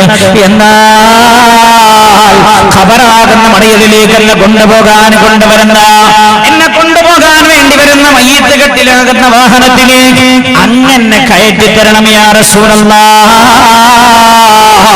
എന്നെ മയ്യിത്ത് കെട്ടിൽ കിടത്തിയിട്ട് ചുമന്നു കൊണ്ടുപോകുമ്പോൾ ആ മയ്യിത്ത് കെട്ടിലിന്റെ ചാരത്തായി അങ്ങ് നടക്കണം നബിയേ. എന്നെ മയ്യിത്ത് കെട്ടിലൊന്ന് സ്പർശിച്ചാൽ ഞാൻ സന്തുഷ്ടയാകും യാ റസൂലല്ലാഹ്. ഖദീജ ബീവി റളിയല്ലാഹു അൻഹയോട് അല്ലാഹുവിന്റെ ഹബീബ് ചോദിക്കുകയാണ്, ഖദീജ നിങ്ങൾ എന്തിനാണ് ഈ മരണത്തെ കുറിച്ചൊക്കെ ഇങ്ങനെ പറയുന്നത്? ഖദീജ ബീവി റളിയല്ലാഹു അൻഹ നിർത്തിയില്ല, തുടരുന്നു യാ റസൂലല്ലാഹ്. അങ്ങനെ എന്റെ മയ്യിത്ത് ഖബറിന്റെ അടുക്കൽ എത്തിയാൽ എന്റെ മയ്യിത്ത് കെട്ടിൽ താഴ്ത്തി വെക്കുമല്ലോ നബിയേ. എന്റെ ജനാസയെടുത്ത് എന്റെ മയ്യിത്തെടുത്ത് ഖബറാകുന്ന മടയിലേക്ക് എന്നെ താഴ്ത്തുന്നതിന് മുമ്പ് യാ റസൂലല്ലാഹ് അങ്ങ് എന്റെ ഖബറിൽ ഇറങ്ങണം നബിയേ. യാ റസൂലല്ലാഹ് എന്നെ ഖബറിലേക്ക് വെച്ചാൽ പിന്നെ ഈ ഭൂമി ലോകത്തേക്ക് ഞാൻ തിരിച്ചു വരില്ലല്ലോ യാ റസൂലല്ലാഹ്. نفخ في الصور فإذا نفخ فيه أخرى فإذا هم قيام ينظرون. സൂറന്ന കാഹളത്തിൽ രണ്ടാമത്തെ ഊത്തുവരെ ഞാൻ കിടക്കേണ്ട സ്ഥലം അവിടെയാണല്ലോ നബിയേ. യാ റസൂലല്ലാഹ് ഖബറിലേക്ക് എന്നെ താഴ്ത്തി വെക്കുന്നതിന് മുമ്പ് അങ്ങ് ഖബറിലേക്ക് ഇറങ്ങണം ഹബീബായ നബിയേ. അങ്ങയുടെ പാദസ്പർശനമുണ്ടായ മണ്ണിലാണ് ഖിയാമത്ത് നാളിന്റെ രണ്ടാമത്തെ ഊത്തുവരെ ഞാൻ കിടക്കാൻ ആഗ്രഹിക്കുന്നത്. ഖദീജ ബീവി റളിയല്ലാഹു അൻഹ കരയുന്നു.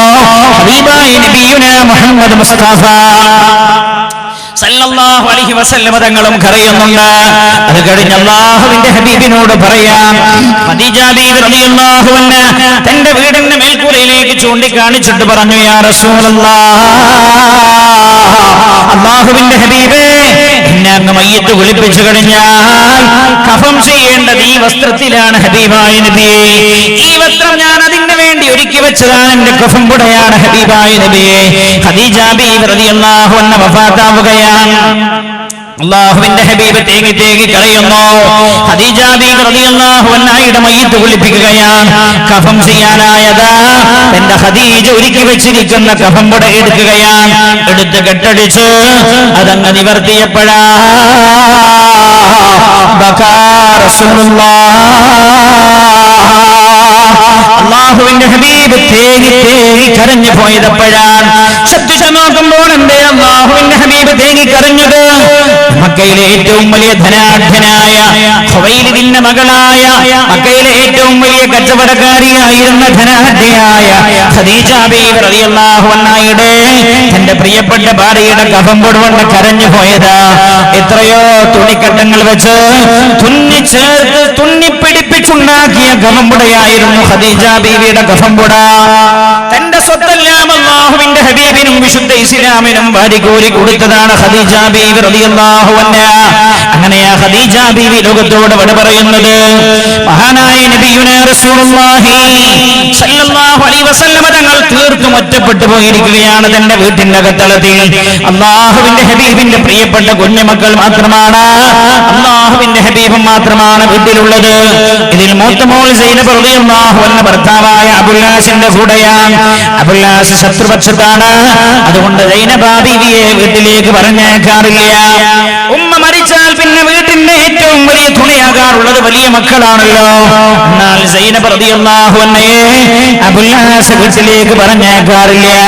രണ്ടാമത്തെ മകൾ ലുഖിയ ബീവി റളിയല്ലാഹു അൻഹയാണ്. അബൂലഹബിന്റെ മകൻ വിവാഹം നിക്കാഹ് ചെയ്ത് തലാഖ് ചൊല്ലിക്കളഞ്ഞിട്ടുണ്ടായിരുന്നു. രണ്ടാമത് നിക്കാഹ് ചെയ്തത് ഉസ്മാൻ റളിയല്ലാഹു അൻഹുവാണ്. മക്കയിൽ അവരെ ശത്രുക്കൾ ജീവിക്കാൻ വിടാത്തത് കൊണ്ട് അവർ മാറി മാറി താമസിക്കലാണ്. മൂന്നാമത്തെ മകൾ ഉമ്മു കുൽഥൂം റളിയല്ലാഹു അൻഹ. അബൂലഹബിന്റെ മറ്റൊരു മകൻ നിക്കാഹ് ചെയ്ത് തലാഖ് ചൊല്ലിയതാണ്. വീട്ടിൽ കൂടുന്നതിന് മുമ്പ് ആ ഉമ്മു കുൽഥൂമും കുഞ്ഞുമാ ഫാത്തിമ ബീവി റളിയല്ലാഹു അൻഹയും മാത്രമാണ് വീട്ടിലുള്ളത്. ഈ രണ്ട് മക്കളും അല്ലാഹുവിന്റെ ഹബീബുമാ വീട്ടിലുള്ളത് സല്ലല്ലാഹു അലൈഹി വസല്ലം. മഹാനായ നബിയുനാ റസൂലുള്ളാഹി സല്ലല്ലാഹു അലൈഹി വസല്ലം ഖദീജ ബീവി റളിയല്ലാഹു അൻഹയുടെ വഫാത്തിന്റെ ശേഷം ഏറെ ദുഃഖിതനാണ് അല്ലാഹുവിന്റെ ഹബീബ്. വീട്ടിൽ തന്നെ അധിക സമയം ഇരിപ്പാണ് കണ്ട പൊന്നു മക്കളോടൊപ്പം വീടിന്റെ വെളിയിലേക്ക് ഇറങ്ങുന്നത് കുറഞ്ഞു പോയി. അല്ലാഹുവിന്റെ ഹബീബിന്റെ വേദന സ്വഹാബികളെല്ലാം മനസ്സിലാക്കിയിട്ടുണ്ട്. സ്വഹാബികൾക്ക് മതമല്ലാത്ത വേദനയാ. മഹാനായ നബിയുനാ മുഹമ്മദ് മുസ്തഫ സല്ലല്ലാഹു അലൈഹി വസല്ലം തങ്ങളെ സ്വഹാബികളെ സമാധാനിപ്പിക്കാൻ ശ്രമിക്കുമ്പോൾ പലതും പല കാര്യങ്ങളും അവർ പറയുമ്പോഴേക്കും അല്ലാഹുവിന്റെ ഹബീബ് ചില സമയത്ത് കണ്ണുനീരൊലിപ്പിക്കുന്നവരുടെ ശ്രദ്ധയിൽപ്പെട്ടിട്ടുണ്ട്.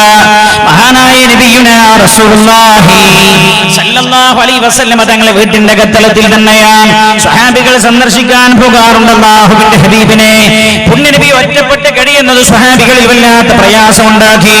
പലപ്പോഴും മക്കയിലെ പല വീടുകളിലും ഈ ചർച്ച നടക്കാറുണ്ട്. അങ്ങനെയാ ഒരു ദിവസം മഹാനായ ഉസ്മാൻ ഇബ്നു മദ്ഊൻ റളിയല്ലാഹു അൻഹു സാധാരണ പോലെ തന്റെ വീട്ടിലേക്ക് രാത്രി കയറി ചെന്നതാ. ഭാര്യ ഭക്ഷണം തയ്യാർ ചെയ്ത് വെച്ചിട്ടുണ്ട്. ഭക്ഷണമെല്ലാം കഴിച്ച് രണ്ടുപേരും കിടക്കാൻ വേണ്ടി അറയിലേക്ക് പോയി. അപ്പോഴാണ് ഉസ്മാൻ ഇബ്നു മദ്ഊൻ റളിയല്ലാഹു അൻഹു തന്റെ പ്രിയപ്പെട്ട ഭാര്യയോട് പറയുന്നത്, അല്ലാഹുവിന്റെ ഹബീബിന്റെ സന്നിധിയിൽ പോയി ഞാനെന്ന് റസൂലുള്ളാഹിന്റെ അവസ്ഥ കണ്ട് എനിക്ക് വല്ലാത്ത വിഷമമായി. പൊന്നു മക്കളോടൊപ്പം അല്ലാഹുവിന്റെ ഹബീബ് ഒറ്റപ്പെട്ടു പോയിരിക്കുകയാ. അതുകൊണ്ട് അല്ലാഹുവിന്റെ റസൂലിനോട് വിവാഹം കഴിപ്പിക്കണം. ഉസ്മാൻ ഇബ്നു മദ്ഊൻ റളിയല്ലാഹു അൻഹു തന്റെ ഭാര്യയോട് പറയുകയാണ്, നോക്കണേ നിങ്ങൾ അല്ലാഹുവിന്റെ ഹബീബിനെ കുറിച്ച് ആ മക്കയിലെ ഒരു വീട്ടിന്റെ അകത്ത് ചർച്ച നടക്കുന്നത്. ഉസ്മാൻ ഇബ്നു മദ്ഊന്റെ ഭാര്യ പറയുകയാണ്, ഞാനും ഏറെ സമയം ഏറെ ദിവസങ്ങളായി കാര്യം ചിന്തിക്കുന്നു. അല്ലാഹുവിന്റെ ഹബീബിനെ ഒറ്റക്ക് എങ്ങനെ താമസിക്കാൻ അനുവദിച്ചാൽ പറ്റില്ലല്ലോ. ആ കുഞ്ഞുമക്കൾ തുണയായി ആരെങ്കിലും ഒരാൾ വീട്ടിൽ വേണ്ടേ? ഇതൊക്കെ ഞാനും ചിന്തിക്കാൻ തുടങ്ങിയിട്ടുണ്ട്. ഉസ്മാൻ ഇബ്നു മദ്ഊന്റെ ഭാര്യ പറഞ്ഞപ്പോൾ ഉസ്മാൻ റളിയല്ലാഹു അൻഹു തന്റെ ഭാര്യയോട് പറഞ്ഞു, ഉസ്മാൻ ഇബ്നു മദ്ഊൻ റളിയല്ലാഹു അൻഹു തന്റെ ഭാര്യയോട് പറഞ്ഞു, നീ റസൂലുള്ളാഹിയുമായി കുടുംബബന്ധമുള്ള ആളാണല്ലോ. അതുകൊണ്ട് അല്ലാഹുവിന്റെ ഹബീബിനോട് വിവാഹം കഴിക്കാൻ നീ പറയണം. പല ആളുകളോട് പറയുമ്പോ അല്ലാഹുവിന്റെ റസൂൽ കരയുന്നത് ശ്രദ്ധയിൽപ്പെട്ടിട്ടുണ്ട്. ഉസ്മാൻ ഇബ്നു മദ്ഊൻ റളിയല്ലാഹു അൻഹുവിന്റെ ഭാര്യ പറഞ്ഞു, ഞാനല്ല പറയാൻ നല്ലത് നിങ്ങളാ, നിങ്ങൾ തന്നെ പറയാ. ഉസ്മാൻ ഇബ്നു മദ്ഊൻ പറഞ്ഞു, നീ റസൂലുള്ളാഹിന്റെ കുടുംബക്കാരിയല്ലേ, നീ പറയലാ നല്ലത്. അന്ന് രാത്രി വരെ കടന്നുറങ്ങുകയാണ്. ഈ ചർച്ചയ്ക്ക് ശേഷം രാവിലെ എഴുന്നേറ്റു. പ്രഭാത ഭക്ഷണമെല്ലാം കഴിഞ്ഞു. ഉസ്മാൻ ഇബ്നു മദ്ഊൻ റളിയല്ലാഹു അൻഹുവിന്റെ ഭാര്യ ഹബീബായ നബിയുനാ മുഹമ്മദ് മുസ്തഫ സല്ലല്ലാഹു അലൈഹി വസല്ലം തങ്ങളുടെ വീട്ടിലേക്ക് ചെല്ലുകയാണ്. അല്ലാഹുവിന്റെ ഹബീബ് തന്റെ കുടുംബക്കാരിയാണല്ലോ, നല്ല രീതിയിൽ സ്വീകരിക്കുകയാണ്. വീട്ടിന്റെ അകത്തളത്തിലേക്ക് ഉമ്മു കുൽസൂമുണ്ട്, ഫാത്തിമ മോളുണ്ട് റളിയല്ലാഹു അൻഹ. ഉസ്മാൻ ഇബ്നു മദ്ഊൻ റളിയല്ലാഹു അൻഹുവിന്റെ ഭാര്യ വന്നു അല്ലാഹുവിന്റെ ഹബീബിനോട് വിശേഷങ്ങളെല്ലാം അന്വേഷിക്കുകയാണ്. നബി സല്ലല്ലാഹു അലൈഹി വസല്ലം തങ്ങൾ സംസാരിച്ചു. അപ്പോഴാ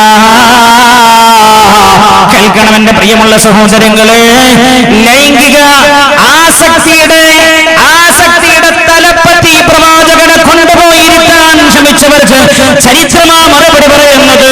സ്ത്രീലമ്പടൻ എന്ന് ആക്ഷേപിച്ചവർക്ക് ചരിത്രമാ മറുപടി പറയുന്നത്. കേവലം വാക്കുകൾ ഉദ്ധരിച്ചാൽ പോരാ, ചരിത്രത്തിൽ പിൻബലമുണ്ടോ എന്ന് അന്വേഷിക്കണം നിങ്ങൾ. ചരിത്രം പഠിപ്പിക്കുന്നതെന്ന ഉസ്മാൻ ഇബ്നു മദ്ഊൻ റളിയല്ലാഹു അൻഹുവിന്റെ ഭാര്യ അല്ലാഹുവിന്റെ ഹബീബിനോട് പറയുകയാണ്, യാ റസൂലല്ലാഹ്, അല്ലാഹുവിന്റെ ഹബീബേ, അങ്ങ് ഒറ്റയ്ക്ക് ഇങ്ങനെ കഴിഞ്ഞാൽ പറ്റില്ല, അങ്ങ് വിവാഹം ചെയ്യണം യാ റസൂലല്ലാഹ്. ഇതങ്ങ് പറഞ്ഞപ്പോഴാ ഉസ്മാൻ ഇബ്നു മദ്ഊൻ റളിയല്ലാഹു അൻഹുവിന്റെ ഭാര്യ പറയാ, അല്ലാഹുവിന്റെ ഹബീബിന്റെ രണ്ട് കണ്ണുങ്ങനെ നിറഞ്ഞിട്ട് കവിളത്തുകൂടെ കണ്ണുനീരൊലിക്കുന്ന ഞാൻ കാണുന്നത്. ഞാൻ ചോദിച്ചു, അങ്ങെന്തിനാ കരയുന്നത്? അപ്പൊ പറഞ്ഞു, എന്നോട് റസൂലുള്ളാഹി പറഞ്ഞു, എനിക്ക് എന്റെ ഖദീജയെ ഓർക്കുമ്പോ വിവാഹം ചെയ്യാനും കഴിയുന്നില്ല, തോന്നുന്നില്ല. ഏത് ഖദീജയാണെന്നറിയുമോ? 25-ാമത്തെ വയസ്സിലാ പുണ്യനബി സല്ലല്ലാഹു അലൈഹി വസല്ലം തങ്ങൾ ഖദീജ ബീവി റളിയല്ലാഹു അൻഹയെ വിവാഹം കഴിക്കുന്നത്. അന്ന് ഖദീജ ബീവിയുടെ പ്രായം 40. ഖദീജ ബീവി റളിയല്ലാഹു അൻഹ വഫാത്താകുന്നത് ഖദീജ ബീവിയുടെ 65-ാമത്തെ വയസ്സിലാ. ചിന്തിക്കണേ നിങ്ങൾ, അന്ന് അല്ലാഹുവിന്റെ ഹബീബിന്റെ പ്രായം എത്രയാണ്? 50. കളവിയായ തന്റെ പ്രിയപ്പെട്ട ഖദീജ ബീവി വഫാത്തായത് എന്റെ ഖദീജയെ ഓർക്കുമ്പോ കാണുമ്പോൾ എനിക്ക് വിവാഹം ചെയ്യാൻ തോന്നുന്നില്ല, കഴിയുന്നില്ല എന്ന് പറഞ്ഞ അല്ലാഹുവിന്റെ ഹബീബിന്റെ നേരെ നിങ്ങൾ ആരോപിച്ച ആരോപണങ്ങൾ എന്തുമാത്രം നിരർത്ഥകമാണ് എന്ന് ഈ ചരിത്രം പഠിച്ചാൽ മനസ്സിലാകും. എന്റെ പ്രിയമുള്ള സഹോദരങ്ങളെ, മഹാനായ നബിയുനാ മുഹമ്മദ് മുസ്തഫ സല്ലല്ലാഹു അലൈഹി വസല്ലം തങ്ങളെ കരയുകയാണ്. ഉസ്മാൻ ഇബ്നു റളിയല്ലാഹു അൻഹുവിന്റെ പ്രിയപ്പെട്ട ഭാര്യ റസൂലുള്ളാഹിനോട് പറയാണ്, ഹബീബായ നബിയേ, അങ്ങ് ഒറ്റപ്പെട്ട് കഴിഞ്ഞാൽ പറ്റില്ല യാ റസൂലല്ലാഹ്. ഈ പൊന്നുമക്കൾക്ക് വീട്ടിലാരാ നബിയെ? കൂട്ടുകാർ, ഒരു കൂട്ടുകാരിയായി ഒരാളെങ്കിലും വേണ്ടേ നബി? അതുകൊണ്ട് വിവാഹം കഴിക്കണേ.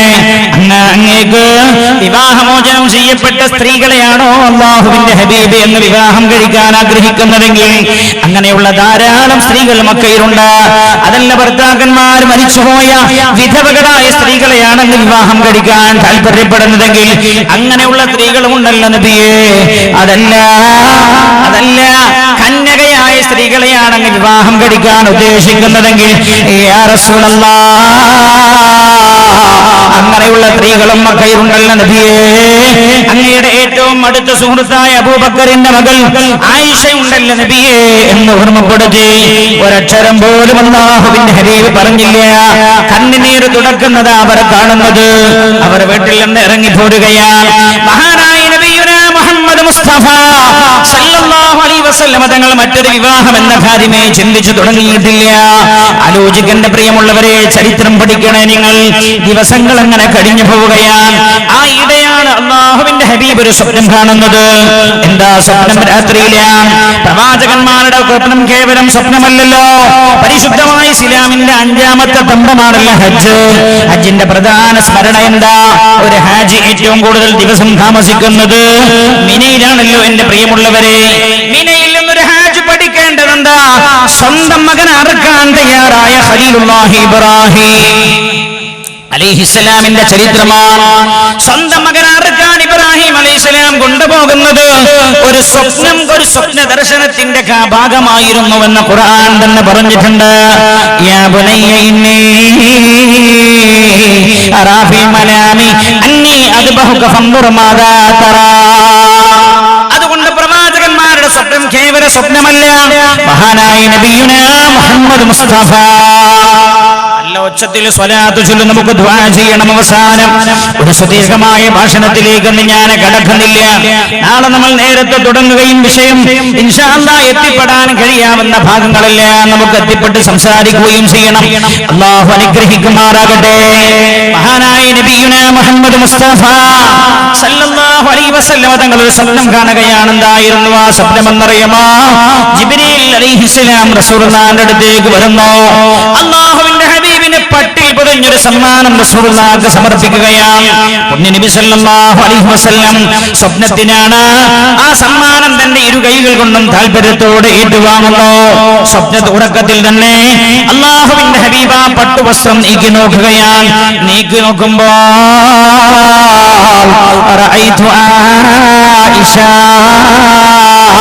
ആയിഷയാണ് ഞാൻ കണ്ടത് എന്ന് ഹബീബായ നബിയുനാ റസൂലുള്ളാഹി, മഹാനായ നബിയുനാ റസൂലുള്ളാഹി സല്ലല്ലാഹു അലൈഹി വസല്ലം തങ്ങൾക്ക് അല്ലാഹുവിന്റെ ഭാഗത്തു നിന്നുള്ള നിർദ്ദേശം വരികയാണ്. ആയിഷ ബിബിയെ നിക്കാഹ് ചെയ്യാൻ, വിവാഹം ചെയ്യാൻ.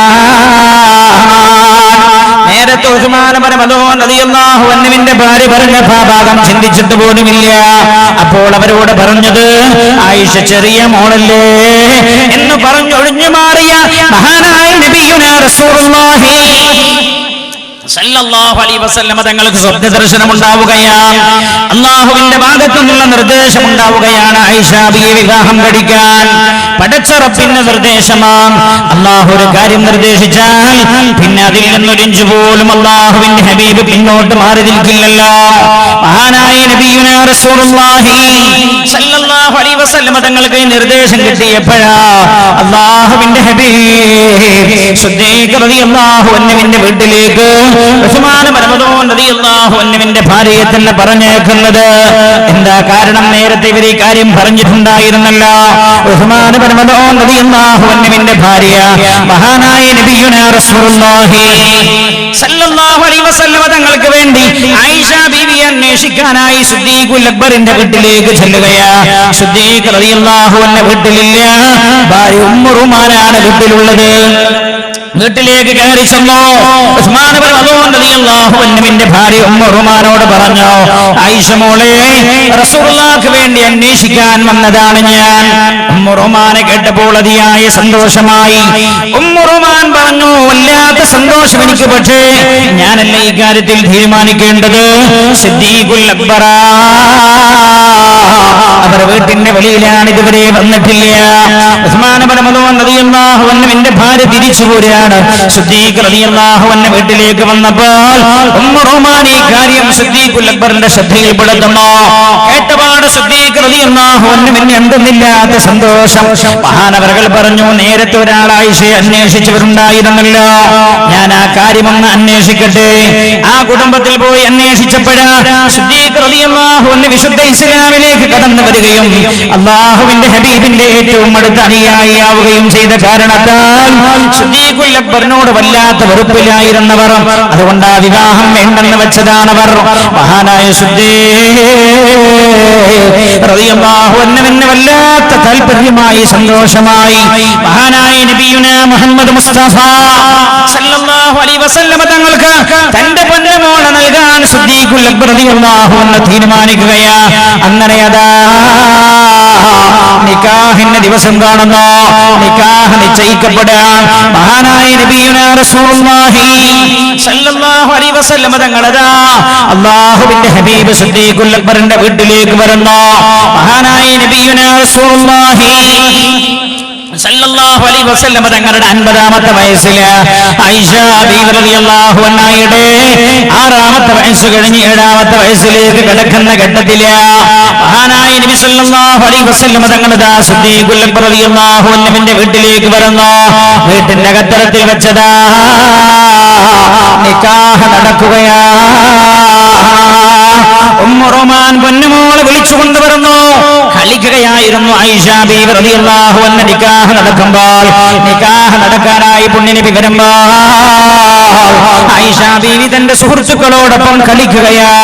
ഉമ്മു റുമാൻ ആയിഷ ബീവിയെ വിളിക്കുന്നു, കുളിപ്പിക്കുന്നു, വസ്ത്രങ്ങളെല്ലാം ധരിപ്പിച്ചു കൊടുക്കുകയാണ്. സയ്യിദത്തുനാ ആയിഷ റളിയല്ലാഹു അൻഹയോട് ഉമ്മ പറഞ്ഞു കൊടുക്കുകയാണ്, മോളെ, നിന്റെ നിക്കാഹ് നടക്കുകയാണ്, വീട്ടിന്റെ അകത്തെന്ന് പറഞ്ഞു കൊടുക്കുകയാണ്. വീട്ടിന്റെ അകത്ത് നിന്റെ നിക്കാഹ് നടക്കുകയാണ്. ആയിഷ ബീവി റളിയല്ലാഹു അൻഹയോട് ഉമ്മ തന്നെയാണ് നിക്കാഹിന്റെ കാര്യം പറയുന്നത്. മഹാനായ നബിയുനാ മുഹമ്മദ് മുസ്തഫ സല്ലല്ലാഹു അലൈഹി വസല്ലം തങ്ങൾ നിക്കാഹ് കഴിഞ്ഞു തന്റെ വീട്ടിലേക്ക് തന്നെ തിരിച്ചു പോവുകയാ. വീട്ടിൽ കൂടിയിട്ടില്ല, ആയിഷ ബീവിയെ തന്റെ കൂടെ കൊണ്ടുപോയിട്ടില്ല. എല്ലാം പഠിക്കണം എന്റെ പ്രിയമുള്ളവരെ. എന്താണ് നിക്കാഹ്? എന്താണ് വിവാഹം? വിവാഹം എന്ന് പറഞ്ഞാൽ, നിക്കാഹ് എന്ന് പറഞ്ഞാൽ ആധുനിക ലോകം കാണുന്നത് നിക്കാഹ് എന്ന് പറയുന്നത് ലൈംഗിക ലൈസൻസിന്റെ അടിത്തറയാണ് എന്നാണ് ലോകം കാണുന്നതെങ്കിൽ, ലൈംഗിക ബന്ധത്തിന്റെ ലൈസൻസായാണ് വിവാഹത്തെ ആധുനിക ലോകം കാണുന്നതെങ്കിൽ, കേവലം അതുമാത്രമാണെന്ന് കാണുന്നതെങ്കിൽ, വിശുദ്ധ ഇസ്ലാം വിവാഹം എന്ന് പറയുന്നത് ലൈംഗികതല്ല പ്രാധാന്യം കൊടുത്തത്. വിവാഹം എന്ന് പറഞ്ഞാൽ ഒരു പെണ്ണിന്റെ സംരക്ഷണം മറ്റൊരാൾ ഏറ്റെടുക്കുകയാണ്. ഇതാ വിശുദ്ധ ഇസ്ലാം വിവാഹത്തിൽ ഒന്നാമതായി കാണുന്നത്. ഒരു സംരക്ഷണം, ഒരു പെണ്ണിന്റെ സംരക്ഷണം ഒരു പുരുഷനെ ഏൽപ്പിക്കുകയാണ്. ഒരു പെണ്ണിന്റെ സംരക്ഷണം ഒരു പുരുഷനെ ഏൽപ്പിക്കുകയാണ്. ആരെന്തൊക്കെ പറഞ്ഞാലും പെണ്ണ് സംരക്ഷണം ആവശ്യമുള്ള ആളാണ്. പെണ്ണിന് തുണയായ ഒരാൾ വേണം. ആരെന്തൊക്കെ പറഞ്ഞാലും പഞ്ചായത്ത് പ്രസിഡന്റായാലും പറഞ്ഞു കൊടുക്കാൻ ഒരാണ് വേണം. പെണ്ണങ്ങനെയാണ്. പെണ്ണ് എപ്പോഴും ഒരു പുരുഷന്റെ തണലിൽ, ഒരു പുരുഷന്റെ നിഴൽ ആ പെണ്ണിനോടൊപ്പം ഉണ്ടാകണം. ഒരു പെണ്ണിന് സംരക്ഷണം ആവശ്യമാണ്. വിശുദ്ധ ഇസ്ലാം വിവാഹത്തോടെ പഠിപ്പിച്ചത്, വിവാഹം എന്ന് പറഞ്ഞാൽ ഒന്നാമതായി ഒരു പെണ്ണിന് നൽകപ്പെടുന്ന സംരക്ഷണമാണ് എന്നാണ് ഇസ്ലാം പഠിപ്പിച്ചത്. ആധുനിക ലോകം പഠിപ്പിച്ചതോ? വിവാഹം എന്ന് പറഞ്ഞാൽ കേവലം ലൈംഗികതയാണ് അവർ കണ്ടത്. ഇവിടെയാണ് ഇസ്ലാമും ആധുനിക ചിന്തയും തമ്മിൽ വേർപിരിയുന്നത്. അതുകൊണ്ടാണല്ലോ നിക്കാഹ് നടക്കുന്ന സമയത്ത് പറയാറുള്ളത് എന്താ? നിക്കാഹ് ചെയ്തു കൊടുക്കുന്ന പിതാക്കന്മാർ ഭർത്താവിനോട് പറയാറുള്ളത് എന്താ? ഉസവ്വിജുക അലാമാ അമറല്ലാഹു തആല ബിഹി മിൻ ഇംസാകിൻ ബിമഅറൂഫിൻ ഔ തസ്രീഹിൻ ബിഇഹ്സാൻ. ഇതല്ലേ ഒരു പിതാവ് പറയാറുള്ളത് എന്താ? ഉസവ്വിജുക അലാമാ അമറല്ലാഹു ബിഹി, അല്ലാഹു കൽപ്പിച്ച പ്രകാരം ഞാൻ എന്റെ പൊന്നുമോളെ നിനക്ക് നിക്കാഹ് ചെയ്തു തരാം. അലാ മിൻ ഇംസാകിൻ എന്റെ പൊന്നുമോളെ നീ നല്ല രീതിയിൽ സംരക്ഷിക്കണം. അതിന് കഴിയില്ലേ, നല്ല രീതിയിൽ നീ എനിക്ക് തിരിച്ചേൽപ്പിക്കണം. വിശുദ്ധ ഇസ്ലാം കാണുന്ന വിവാഹം സംരക്ഷണമാണ് അതിന്റെ ഒന്നാം അടിത്തറ. ഒരു പെണ്ണിന്റെ സംരക്ഷണം നൽകല. ഞാൻ ചോദിക്കട്ടെ, സംരക്ഷണമാണെങ്കിൽ അതേത് പ്രായത്തിലും നടത്താലോ? ജനിച്ചപാട് നിങ്ങൾക്കൊരു പെൺകുട്ടി ജനിച്ചപാട് ആ പെണ്ണിന്റെ സംരക്ഷണം ഒരു പുരുഷനെ ഏൽപ്പിക്കുക. നല്ലപോലെ നമ്മൾ ഗ്രഹിക്കേണ്ട കാര്യമാണിത്. ഈ ആക്ഷേപം വന്നപ്പോ ചില ആളുകളെങ്കിലും ചോദിച്ചു, ശരിയെന്നല്ലേ ഇതൊക്കെ പറഞ്ഞ ഇസ്ലാം എന്തേ ഈ വിവാഹത്തിനൊരു പ്രായം പറയാതിരുന്നത്? വിവാഹത്തിനൊരു സമയം പറയാതെ എല്ലാത്തിനും കണക്ക് പറഞ്ഞിട്ടുണ്ടല്ലോ. സുബഹി 2 റക്അത്ത്, ദുഹർ 4, അസ്ർ 4, മഗ്രിബ് 3, ഇശാ 4. ഇസ്ലാം യുക്തിക്ക് യോജിക്കണമെങ്കിൽ ഞാൻ മനസ്സിലാക്കണം എന്താ നിങ്ങൾ സുബഹി 4 നിസ്കരിക്കണം എന്ന് പറയലാണ്. കാരണം എന്താ? ഉറങ്ങി എഴുന്നേറ്റ് നല്ല ഫ്രഷ്നെസ് ഉള്ള സമയം, നല്ല ഫ്രഷായ സമയം, നല്ല ഫ്രഷ്നെസ് ഉണ്ട്. അപ്പ 2 റക്അത്ത്. വൈകുന്നേരം ജോലിയൊക്കെ ചെയ്ത് ക്ഷീണിച്ച് സമയം കിട്ടാത്ത നേരത്തെ 4 റക്അത്ത്. എല്ലാത്തിനും കണക്ക് പറഞ്ഞിട്ടുണ്ടല്ലോ. സകാത്ത് കൊടുക്കാൻ പറഞ്ഞപ്പോ പറഞ്ഞതെന്താ? 2.5% സകാത്ത് കൊടുക്കണം മുതലാളിയാരുടെ ധനത്തിന്റെ. സകാത്തിന്റെ കണക്ക് പറഞ്ഞ കണക്കെത്തിയാൽ കണക്ക് പറഞ്ഞ ഇനങ്ങൾ ഏതെല്ലാമാണ് ആ ഇനങ്ങളിലെല്ലാം അയാൾ സകാത്ത് കൊടുക്കണം. 2.5% സ്വർണത്തിനും വെള്ളിക്കും പറഞ്ഞല്ലോ, കണക്ക് പറഞ്ഞു. മക്കയിൽ ഒരാൾ ഹജ്ജിന് പോയാൽ തവാഫ് ചെയ്യണല്ലോ, തവാഫ് ചെയ്യേണ്ട കണക്ക് പറഞ്ഞപ്പോ പറഞ്ഞതെന്താ? 7 തവണ കഅബ ചുറ്റുമ്പോഴാണ് തവാഫ് പൂർത്തിയാകുന്നത്. എണ്ണം പറഞ്ഞിട്ടുണ്ട്, നേരം പറഞ്ഞിട്ടുണ്ട്, സമയം പറഞ്ഞിട്ടുണ്ട്, പ്രായം പറഞ്ഞിട്ടുണ്ട്. പിന്നെ എന്തേ നിക്കാഹിന് പ്രായം പറയാതിരുന്നത്? നല്ല ശ്രദ്ധിക്കണേ നിങ്ങൾ. നിക്കാഹ് എന്ന് പറഞ്ഞാൽ ഇസ്ലാം ഒന്നാമതായി കാണുന്നത് ലൈംഗികതയല്ല, പിന്നെ ഒരു പെണ്ണിനെ സംരക്ഷണം ഒതുക്കല. അതുകൊണ്ടാണ് ഏത് പ്രായത്തിലും നിങ്ങൾ നിങ്ങളുടെ പെൺമക്കളെ ഏറ്റവും സുരക്ഷിതത്വ ബോധമുള്ള ഒരുത്തരെ നിങ്ങൾ കേൾപ്പിക്കാൻ താല്പര്യമാണോ? ഏത് പ്രായത്തിലും ഏൽപ്പിക്കാമെന്ന് അല്ലാഹുവിന്റെ പരിശുദ്ധമായ ദീൻ പറഞ്ഞത്. ഞാൻ ചോദിക്കട്ടെ നിങ്ങളോട്, ഒരു ക്യാൻസർ രോഗിയായി കിടക്കുന്ന ഒരാൾ, അയാൾക്ക് 3 പെൺമക്കളുണ്ട്. 6ഉം 8ഉം 10ഉം വയസ്സായ 3 പെൺമക്കളാണ്. ഇയാൾ ക്യാൻസർ രോഗിയാണ്. ഡോക്ടർ ഇയാളോട് പറഞ്ഞത് മാക്സിമം പോയാൽ 3 മാസമേ നിങ്ങൾക്ക് ജീവിക്കാൻ കഴിയുമെന്നാണ്. ഇങ്ങനെയുള്ള ഒരു പിതാവിന്റെ മനസ്സിലുണ്ടാകുന്ന ഏറ്റവും വലിയ പ്രയാസം എന്താവും? അയാൾ മരിക്കാൻ പോകുന്നു എന്നുള്ളതല്ല. പഠിച്ചോനെ, എന്റെ ഈ 3 കുഞ്ഞു പെൺമക്കളുടെ കാര്യം എന്താകുമല്ല? ഞാൻ മരിച്ചാൽ എന്റെ 3 പെൺമക്കളെ ആര് നോക്കുമല്ല? ഇതായിരിക്കും ഒരു പിതാവിന്റെ ഏറ്റവും ഹൃദയത്തിന്റെ ഏറ്റവും പ്രയാസകരമായ ചിന്ത, ഏറ്റവും വലിയ വേദന. അങ്ങനെ തന്നെ ആവും. പാണക്കാട് സയ്യിദ് മുഹമ്മദ് അലി ശിഹാബ് തങ്ങൾ ജീവിച്ചിരിക്കുന്ന സമയമാണ്. അല്ലാഹു ആ മഹാനുഭാവന്റെ ഖബറിടം വെളിച്ചമാക്കി കൊടുക്കുമാറാകട്ടെ. ഞാൻ കഴിഞ്ഞ മാസം മസ്കത്തിൽ പോയ സമയം മസ്കത്തിൽ നിന്നൊരു സഹോദരനോട് പറഞ്ഞു, സദേ എന്റെ മോളുടെ കല്യാണം ശരിയായിട്ടുണ്ട്. പെരിങ്ങത്തൂരിലാണ് ആ സഹോദരൻ. നോമ്പ് കഴിഞ്ഞ വിവാഹം നടക്കും. ഞാൻ ആരുടെ പേര് പറയുന്നില്ല, പെരിങ്ങത്തൂരിലാണ്. നിങ്ങൾക്ക് ഞാൻ പറഞ്ഞാൽ അറിയുന്ന ആളാണ്. അയാളിനോട് പറയാ, ഉസ്താദേ എനിക്ക് 2 ആൺമക്കളും 1 പെണ്ണുമാണുള്ളത്. ഞാൻ ചെറുപ്പത്തിലെ എന്റെ പൊന്നുമോൾക്ക് നല്ലൊരു പുതിയാപ്പള്ള കിട്ടണേ എന്ന് ദുആ ചെയ്യുകയും ചെയ്യിപ്പിക്കുകയും ചെയ്യാറുണ്ട്. എന്നോട് പറഞ്ഞു, അൽഹംദുലില്ലാ നല്ലൊരു പുതിയാപ്പള്ള ഞങ്ങൾ കണ്ടെത്തിയിട്ടുണ്ട്. ഞാൻ ചോദിച്ചു എന്നിട്ട് എന്നോട് പറഞ്ഞു, ഞാൻ പാണക്കാട് തങ്ങളോട് ദുആ ചെയ്യിപ്പിച്ചിട്ടുണ്ടായിരുന്നു. മരിച്ചുപോയ സയ്യിദ് മുഹമ്മദ് അലി ശിഹാബ് തങ്ങളോട് ഞാൻ ദുആ ചെയ്യിപ്പിച്ചു. അല്ലാഹു എനിക്ക് ഉത്തരം തന്നു. അയാൾ പറയുന്നിട്ട് തങ്ങളോട് ഞാൻ ദുആ ചെയ്യിപ്പിക്കാൻ പോയി. തങ്ങളോട് ഞാൻ പറഞ്ഞു, തങ്ങളെ എന്റെ പൊന്നുമോക്ക് നല്ലൊരു പുതിയ പെണ്ണ് കിട്ടാൻ ദുആ ചെയ്യണം. അപ്പൊ തങ്ങൾ ചോദിച്ചു, കുട്ടിക്ക് എത്ര വയസ്സായി? ഞാൻ പറഞ്ഞു, തങ്ങളെ സ്കൂളിൽ പഠിക്കാൻ. അപ്പൊ എന്നോട് പറഞ്ഞു, ഇനി എത്ര കൊല്ലണ്ടോ കല്യാണം ചെയ്തു കൊടുക്കാൻ, നീ എന്തിനായി ഇപ്പോഴേ ദുആ ചെയ്യണം എന്ന് പറഞ്ഞതിന്റെ താല്പര്യമെന്താ? അപ്പൊ പറഞ്ഞു, തങ്ങളെ എന്റെ പൊന്നമോളെ എന്റെ കൈ കൊണ്ട് തന്നെ നിക്കാഹ് ചെയ്ത് മറ്റൊരാളെ ഏൽപ്പിക്കണമെന്നാണ് എന്റെ താല്പര്യം.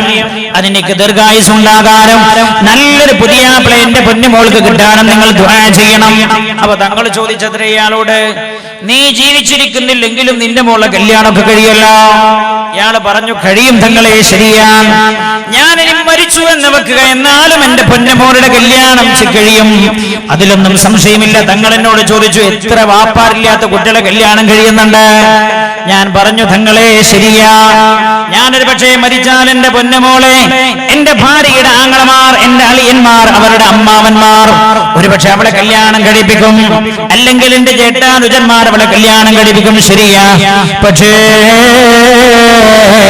ഞാൻ കഴിപ്പിക്കുന്ന പോലെ ആവൂല, ഞാൻ കഴിപ്പിക്കുന്ന പോലെ ആവൂല എന്ന് ഞാൻ തങ്ങളോട് പറഞ്ഞു. ഇയാള് പറയണം. അപ്പൊ തങ്ങൾ ചോദിച്ചത്, അതെന്താ അങ്ങനെ? പാണക്കാട് സയ്യിദ് മുഹമ്മദ് അലി ശിഹാബ് തങ്ങൾ ചില സമയത്ത് തമാശയൊക്കെ പറയാറുണ്ടല്ലോ.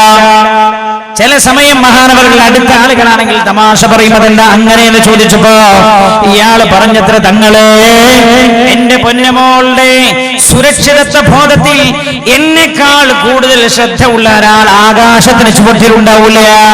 അതെന്റെ ചേട്ടനായാലും അനുജനായാലും അവരുടെ ആങ്ങളമാരായാലും അവരുടെ അമ്മാവന്മാരായാലും എന്നെക്കാൾ എന്റെ എത്ര ശ്രദ്ധ ഉള്ള വേറെ ആരും ഉണ്ടാവില്ല.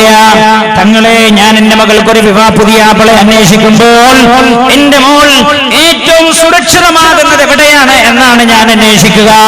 എന്നാൽ എന്റെ മരണശേഷം എന്റെ ജേഷ്ഠാനുജന്മാരോ അവരുടെ ആങ്ങളമാരോ അല്ലെങ്കിൽ അവരുടെ അമ്മാവന്മാരോ ആണ് അവിടെ കല്യാണം ചെയ്ത് കൊടുക്കുന്നതെങ്കിൽ അവർ ശ്രദ്ധിക്കുന്നത് ഒരു 5 or 10 പവൻ എങ്ങനെ കുറക്കാനും കഴിയുമല്ലാകും. അപ്പൊ ഞാൻ ചിന്തിക്കുന്ന പോലെ അവർക്ക് ചിന്തിക്കാൻ കഴിയില്ല. ഒരു കുട്ടിയുടെ കാര്യത്തിൽ പിതാവിനെ പോലെ സുരക്ഷിതത്വ ബോധമുള്ള ഒരാൾ വേറെ ആരുമില്ല എന്ന് തങ്ങളോട് ഞാൻ പറഞ്ഞപ്പോൾ തങ്ങൾ എന്റെ പുറത്ത് കൊട്ടിയിട്ട് പറഞ്ഞു, അത് നീ പറഞ്ഞത് ശരിയാണ്, അത് നീ പറഞ്ഞത് ശരിയാണ്. 6, 8, 10 വയസ്സുള്ള പോലെ പെൺമക്കൾ ബാപ്പ ക്യാൻസറായി കിടക്കുന്നു, മരിക്കാൻ പോകുന്നു. വിശുദ്ധ ഇസ്ലാം പറഞ്ഞതെന്തായി? പൊന്നുമക്കളുടെ കാര്യത്തിൽ നീ വിഷമിക്കണ്ട, നിനക്ക് ഏറ്റവും സുരക്ഷിതത്വ ബോധം തോന്നുന്ന നല്ല 3 ചെറുപ്പക്കാർക്ക് ഈ കുഞ്ഞുമക്കൾ നിനക്ക് നിക്കാഹ് ചെയ്ത് എന്റെ പൊന്നുമക്കളുടെ കാര്യം ഞാൻ ഭദ്രമാക്കിയിട്ടുണ്ട് എന്ന് സമാധാനിച്ച് നിനക്ക് മരിച്ചു പോകാം, നിക്കാഹ് ചെയ്തു കൊടുക്കാം. നിക്കാഹ് ചെയ്യാമെന്നേ പറഞ്ഞുള്ളൂ, വീട്ടിൽ കൂടാൻ വിട്ടുകൊടുക്കാൻ സമയമായിട്ടില്ല. നിക്കാഹ് ചെയ്യാമെന്ന് പറഞ്ഞ വിശുദ്ധ ഇസ്ലാം, സംരക്ഷണം ഏൽപ്പിക്കാമെന്ന് പറഞ്ഞ വിശുദ്ധ ഇസ്ലാം വീട്ടിൽ കൂടേണ്ടത് എപ്പോഴാണ് എന്ന് പഠിപ്പിച്ചിട്ടുണ്ട്. ശാരീരികമായി പെണ്ണ് ഒരു പുരുഷന്റെ കൂടെ ഒരുമിച്ച് ജീവിക്കാൻ പ്രായമാകുമ്പോൾ മാത്രമേ പെണ്ണിനെ പുരുഷന്റെ കൂടെ വിട്ടുകൊടുക്കാവൂ. ഭർത്താവായി നിക്കാഹ് ചെയ്ത പുരുഷന്റെ കൂടെ വിട്ടുകൊടുക്കാവൂ എന്ന് ഇസ്ലാം പറഞ്ഞിട്ടുണ്ട്. ഹബീബായി നബിയുനാ മുഹമ്മദ് മുസ്തഫ, ഉറക്കെ പറയൂ എന്റെ പ്രിയമുള്ളവരെ, നബിയുനാ മുഹമ്മദ് മുസ്തഫ. ചിലർക്കെങ്കിലും തോന്നിയോ ശരിയല്ലേ, കാലിന്റെ ചുവപ്പ് മാറുന്നതിന് മുമ്പല്ലേ റസൂലുള്ളാഹി ആയിഷ ബീവിയെ നിക്കാഹ് ചെയ്തത്? ചിലർക്കെങ്കിലും തോന്നിയോ?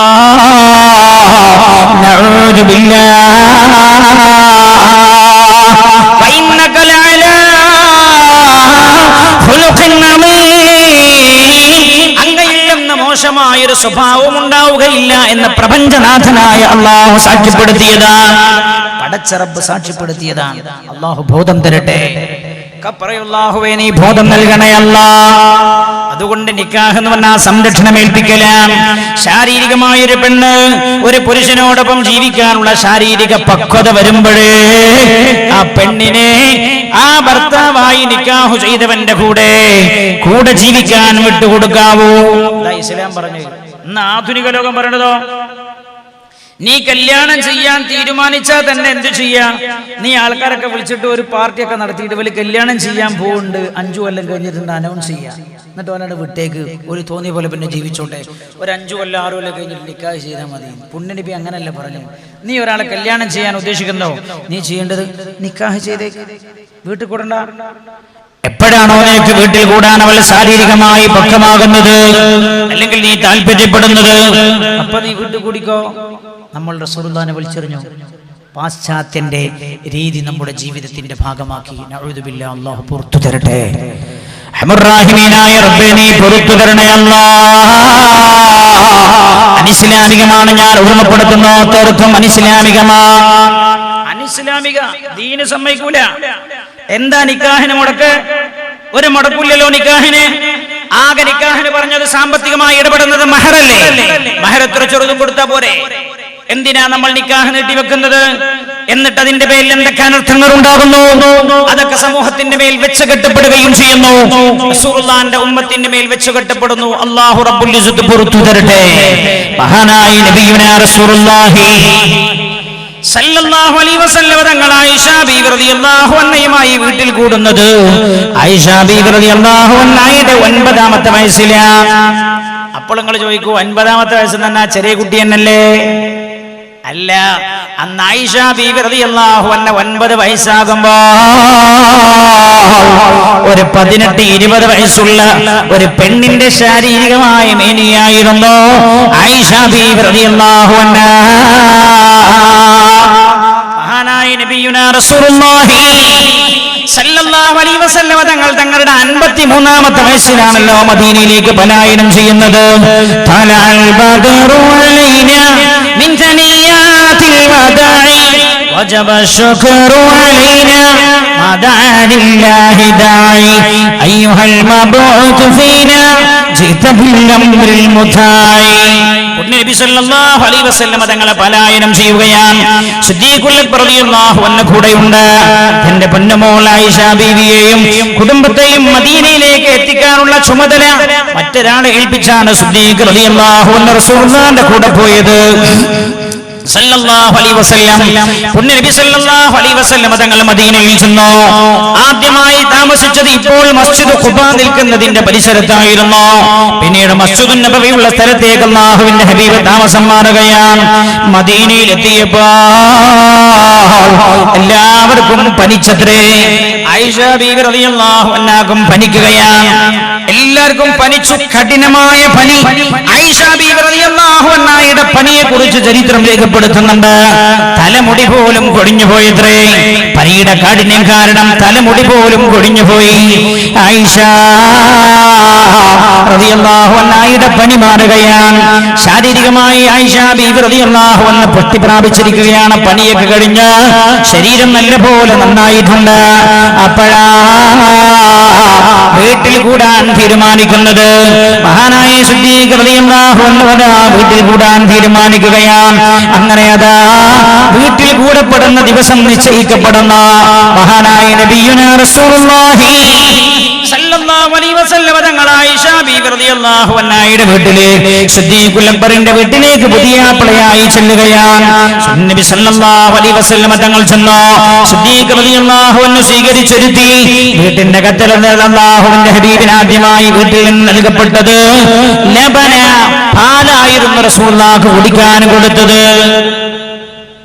പുതിയാപ്പിള വരുമ്പോ പാല് കൊടുത്തു. അല്ലാഹുവിന്റെ ഹബീബ പാല് കുടിച്ചു. ആയിഷ ബീവി റളിയല്ലാഹു അൻഹയുടെ കയ്യിലേക്ക് കൊടുത്തു. ആയിഷ ബീവിയോട് കുടിക്കാൻ പറഞ്ഞു. ആയിഷ റളിയല്ലാഹു അൻഹ ലജ്ജകൊണ്ട് കുടിക്കാൻ കൂട്ടാക്കിയില്ല. നബി പറഞ്ഞു, ഇശ്റബി ആയിഷ, ആയിഷ മോളെ കുടിക്ക ആയിഷ. ആയിഷ ബീവി റളിയല്ലാഹു അൻഹ കുടിക്കുകയാണ്. നബി പറഞ്ഞു, ആയിഷ നിന്റെ സഹോദരിമാർ നിന്റെ സുഹൃത്തുക്കൾക്ക് കൊടുക്കൂ ആയിഷ. ആയിഷ ബീവി തന്റെ കൂട്ടുകാരികൾക്ക് കൊടുക്കുകയാണ്. നബി സല്ലല്ലാഹു അലൈഹി വസല്ലം തങ്ങൾ തന്റെ വീട്ടിലേക്ക് അതാ തിരിച്ചു പോകുന്നു. റസൂലുള്ളാഹിന്റെ കുടുംബത്തിൽ നിന്ന് വന്ന പെണ്ണുങ്ങൾ ആയിഷ ബീവി റളിയല്ലാഹു അൻഹയെ മാറ്റിച്ചതാ റസൂലുള്ളാഹിന്റെ വീട്ടിലേക്ക് കൊണ്ടുപോവുകയാണ്. സല്ലല്ലാഹു അലൈഹി വസല്ലം അന്ന് ആയിഷ റളിയല്ലാഹു അൻഹയുടെ പ്രായം 9 ആണെങ്കിലും ഒരു 18-20 വയസ്സുള്ള പെണ്ണിന്റെ തടിയായിരുന്നു, ശരീരപ്രകൃതിയായിരുന്നു ആയിഷ ബീവി റളിയല്ലാഹു അൻഹയുടെ ശരീരപ്രകൃതി. ഞാൻ ഓർക്കുക, ഞാൻ ഒരു സ്ഥലത്ത് വയല് കഴിഞ്ഞ് തിരിച്ചു പോരാനൊരുങ്ങാൻ. ഭക്ഷണമൊക്കെ കഴിച്ചിട്ട് തിരിച്ചു പോരാനൊരുങ്ങുമ്പോ വീട്ടുകാരൻ എന്നോട് പറഞ്ഞു, ഉസ്താദേ പ്രത്യേകം ദുആ ചെയ്യണം, എന്റെ പൊന്നുമോരുടെ കാര്യത്തിൽ ഞാൻ വല്ലാത്ത ദുഃഖത്തിലാണ്. ഞാൻ ചോദിച്ചു എന്താ? എന്നോട് പറഞ്ഞു, എനിക്ക് 12 വയസ്സായ ഒരു മോളുണ്ട്. പക്ഷേ അവളെ കണ്ടാൽ 20 വയസ്സായ ഒരു പെണ്ണിനെ പോലെയാണ്. വല്ലാത്ത തടിയാണ് അവൾക്ക്. 20 വയസ്സുള്ളൊരു പെണ്ണിനെ പോലെയാണ്. എന്നിട്ട് ഇയാൾ പറയാണ്, ഉസ്താദേ ഇപ്പോഴത്തെ നിയമം അനുസരിച്ച് 18 വയസ്സാകണല്ലോ എന്റെ പൊന്നുമോളെ കല്യാണം ചെയ്തു കൊടുക്കണമെങ്കിൽ. ഞാൻ പേടിക്കുകയാ. അവൾക്ക് 18 ആകുമ്പോൾ ഒരു 40 വയസ്സുള്ള പെണ്ണിന്റെ ശരീര പ്രകൃതിയാകുമോ അവരുടേതെന്ന് ഞാൻ ഭയപ്പെടുന്നു. അതുകൊണ്ട് ഞാൻ എന്റെ പൊന്നുമോളെ രാത്രി പട്ടിണി കിടത്തുകയാണ്. പച്ചവെള്ളമല്ലാതെ ഒന്നും കുടിക്കാനും കൊടുക്കാറില്ല. ഞാൻ ചോദിക്കുന്നത് എന്റെ പ്രിയമുള്ള സഹോദരങ്ങളെ, ആയിഷ ബീവി റളിയല്ലാഹു അൻഹയും റസൂലുള്ളാഹിയും വീട്ടിൽ കൂടുമ്പോ 18 വയസ്സുള്ള ഒരു പെണ്ണിന്റെ ശരീര പ്രകൃതിയാണ് ആയിഷ ബീവി റളിയല്ലാഹു അൻഹയുടെ മേനി. അങ്ങനെ അതാ വീട്ടിൽ കൂടാൻ നിശ്ചയിക്കപ്പെട്ട ദിവസം പുണ്യനബി സല്ലല്ലാഹു അലൈഹി വസല്ലം തങ്ങളുടെ വീട്ടിലേക്ക് റസൂലുള്ളാഹിന്റെ കുടുംബക്കാരികൾ ആയിഷ ബീവി റളിയല്ലാഹു അൻഹയെ കൂട്ടിക്കൊണ്ടുവരാൻ സയ്യിദത്തുനാ ആയിഷ റളിയല്ലാഹു അൻഹ ഹബീബായ നബിയുനാ മുഹമ്മദ് മുസ്തഫ. ഞാൻ ദീർഘിപ്പിക്കുകയില്ല, അവസാനിപ്പിക്കാനൊരുങ്ങുകയാണ്. സമയത്തിന്റെ പരിധി നമ്മൾ മനസ്സിലാക്കുന്നുണ്ട്. സയ്യിദുനാ റസൂലുള്ളാഹി സല്ലല്ലാഹു അലൈഹി വസല്ലം തങ്ങളുടെ നല്ല സ്വലാത്ത് ചൊല്ലണം. ദുആയോട് നമ്മുടെ സദസ്സ് എടുക്കുകയാണ്. മലക്കുകളുടെ സാന്നിധ്യം ഉണ്ടാകണം. നമ്മുടെ സദസ്സ് ദുആക്ക് ഉത്തരമുള്ള സദസ്സാകണം. അല്ലാഹു കബൂൽ ചെയ്യട്ടെ. ഹബീബായ നബിയുനാ മുഹമ്മദ് മുസ്തഫ സല്ലല്ലാഹു അലൈഹി വസല്ലം തങ്ങളുടെ വീട്ടിലേക്ക് കയറി വന്ന ആയിഷ റളിയല്ലാഹു അൻഹ പറയാ, ഏത് ആയിഷ ബീവിയാണെന്നറിയുമോ സഹോദരങ്ങളെ? ഏത് ആയിഷ ബീവിയാണ്? സിദ്ദീഖുൽ അക്ബർ റളിയല്ലാഹു അൻഹുവിന്റെ വീട്ടിന്റെ അകത്തളത്തിൽ എല്ലാ സൗകര്യത്തോടും വളർന്ന ആയിഷ. അറേബ്യയിലെ ധനികനായിരുന്ന ആയിഷ സിദ്ദീഖ് റളിയല്ലാഹു അൻഹുവിന്റെ വീട്ടിന്റെ അകത്തളത്തിൽ തുള്ളിച്ചാടി വളർന്ന ആയിഷ ആയിഷ ബീവി റളിയല്ലാഹു അൻഹാ റസൂലുള്ളാഹിന്റെ വീട്ടിലേക്ക് കയറി വന്നു. ആ റസൂലുള്ളാഹിന്റെ വീട്ടിലുള്ള സാഹചര്യം ആയിഷ ബീവി റളിയല്ലാഹു അൻഹ വിശദീകരിക്കുന്നുണ്ട്. കേൾക്കണം എന്റെ പ്രിയമുള്ളവരെ. ആയിഷ ബീവി റളിയല്ലാഹു അൻഹയുടെ കാര്യത്തിൽ ആയിഷ ബീവിക്ക് ഇല്ലാത്ത വേദനയാണ് ചില ആക്ഷേപകർക്കുള്ളത്. ആയിഷ ബീവിക്ക് ആ വേദനയില്ല. നല്ലോ ശ്രദ്ധിക്കണം. ആയിഷ ബീവിയുടെ കാര്യത്തിൽ പരാതിപ്പെട്ടവർക്കുള്ള പരാതി ആയിഷ റളിയല്ലാഹു അൻഹാക്കില്ല. ആയിഷ ബീവി പറയാ, ഞാൻ ആ വീട്ടിലേക്ക് കയറി ചെന്നു. റസൂലുള്ളാഹിന്റെ വീടിന്റെ ചുമരുകൾ കട്ട വെച്ച ചുമരുകളായിരുന്നു. കട്ട കൊണ്ട് നിർമ്മിച്ച ചുമരുകളാണ്. ആയിഷ ബീവി പറയാൻ, മേൽക്കൂര ഈത്തപ്പനയോല കൊണ്ടാണ്. അല്ലാഹുവിന്റെ ഹബീബിന്റെ വീടിന്റെ തൂണുകൾ ഈത്തപ്പന തിരികൊണ്ടാ. ഒരാളാ വീട്ടിൽ നിന്നിട്ട് കൈ ഇങ്ങനെ പൊക്കിയാ റസൂലുള്ളാഹി സ്വല്ലല്ലാഹു അലൈഹി വസല്ലം തങ്ങളുടെ അല്ലാഹുവിന്റെ ഹബീബിന്റെ നബിയുനാ മുഹമ്മദ് മുസ്തഫ സല്ലല്ലാഹു അലൈഹി വസല്ലം തങ്ങളുടെ വീടിന്റെ മേൽക്കൂരയിൽ തന്റെ കൈ തട്ടുമായിരുന്നു. അത്രേ ആയിഷ ബീവി പറയാ, അത്ര ചെറിയ വീടായിരുന്നു പുണ്യനബിയുടെ വീട്. ആയിഷ ബീവി റളിയല്ലാഹു അൻഹ വീണ്ടും പറയുന്നു, ഞാൻ ആ വീട്ടിലേക്ക് ശ്രദ്ധിച്ചു നോക്കുമ്പോ ആ വീട്ടിലാകെ 3 പാത്രങ്ങളാ ഉള്ളത്. ഉമ്മമാരെ എല്ലോ ശ്രദ്ധിക്കണം നമ്മൾ. 3 പാത്രം. ഒരു പാത്രം ധാന്യം ഇട്ട് വെക്കാൻ, ധാന്യങ്ങൾ ഉണ്ടെങ്കിൽ ധാന്യങ്ങൾ ഇട്ട് വെക്കാൻ ഒരു പാത്രം, ഈത്തപ്പഴം സൂക്ഷിക്കാൻ ഒരു പാത്രം, മറ്റൊരു പാത്രം വെള്ളം സൂക്ഷിക്കാൻ. ഈ 3 പാത്രങ്ങളല്ലാതെ 4ാമത്തൊരു പാത്രം റസൂലുള്ളാഹിന്റെ വീട്ടിലില്ലെന്ന് ആയിഷ റളിയല്ലാഹു അൻഹാ. എനിക്കും റസൂലുള്ളാഹിക്കും വെള്ളം കുടിക്കാൻ ഒരു കോപ്പ, എനിക്കും അല്ലാഹുവിന്റെ ഹബീബിനും ഭക്ഷണം കഴിക്കാൻ ഒരു പ്ലേറ്റ്. ആയിഷ ബീവി പറയാണ് റളിയല്ലാഹു അൻഹാ, റസൂലുള്ളാഹിന്റെ വീട്ടിൽ പിന്നെ എനിക്കും റസൂലുള്ളാഹിക്കും കിടക്കാൻ ഒരു വിരിപ്പ്, ഞങ്ങൾക്ക് 2 പേർക്കും കൂടെ ഒരു തലയണ, ഞങ്ങൾക്ക് 2 പേർക്കും കൂടെ ഒരു പുതപ്പ്. ഇങ്ങനെ വിരലിൽ എണ്ണാവുന്ന ചില സാധനങ്ങളല്ലാതെ അല്ലാഹുവിന്റെ ഹബീബിന്റെ വീട്ടിൽ ഞാനൊന്നും കണ്ടില്ല. നിങ്ങൾ ആലോചിക്കണം. ഇത് പറയുന്ന ആയിഷ റളിയല്ലാഹു അൻഹ ചിന്തിക്കണേ നിങ്ങൾ. അല്ലാഹുവിന്റെ ഹബീബ് ആയിഷ ബീവിയെ വിവാഹം കഴിക്കുമ്പോൾ റസൂലുള്ളാഹിന്റെ പ്രായം 50 ആണെന്ന് പറഞ്ഞല്ലോ. ആയിഷ ബീവിയുടെ പ്രായം റസൂലുള്ളാഹിയും ആയിഷ ബീവിയും വീട്ടിൽ കൂടുമ്പോൾ റസൂലുള്ളാഹിന്റെ പ്രായം 53. ആയിഷ ബീവിയുടെ പ്രായം 50. കിളവനായ ഒരാൾ ഒരു ചെറിയ പെണ്ണിനെ വിവാഹം ചെയ്തുവെന്ന് ആക്ഷേപിച്ചവരോട് ഞാൻ പറയാം, നിങ്ങൾക്കുള്ള പരാതി ആയിഷ ബീവിക്കില്ല. എന്റെ കാര്യത്തിൽ പരാതിപ്പെടേണ്ടതാരാ? എന്റെ ഭാര്യയാണ്. എന്റെ കുടുംബ ജീവിതത്തിൽ എന്റെ ഭാര്യ സംതൃപ്തയാണോ അല്ലേ എന്ന് പറയേണ്ടത് എന്റെ ഭാര്യയാണ്. എന്റെ ഭാര്യയാണ് എന്നെ കുറിച്ച് പറയേണ്ടത്. നിങ്ങളെ കുറിച്ച് പറയേണ്ടത് നിങ്ങളുടെ ഭാര്യമാരാണ് അല്ലേ? അല്ലാഹുവിന്റെ ഹബീബിന്റെ ജീവിതത്തിൽ താൻ അസംതൃപ്തനായിരുന്നു എന്ന് അസംതൃപ്തയായിരുന്നു എന്ന് പറയേണ്ടതാരാ? ആയിഷ ബീവിയ. എന്നാൽ നിങ്ങൾ ആയിഷ ബീവിക്ക് വേണ്ടിയല്ലേ കണ്ണുനീർ പൊടുക്കിയത്? ആയിഷ ബീവി റളിയല്ലാഹു അൻഹാ ഹബീബായ നബിയുനാ മുഹമ്മദ് മുസ്തഫ സല്ലല്ലാഹു അലൈഹി വസല്ലം തങ്ങളുടെ ജീവിതത്തിൽ 100% സംതൃപ്തയാ. 100% കേവലമാക്കല്ലേ അത്. ആയിഷ ബീവി തന്നെയാ പറഞ്ഞു തരുന്നത്.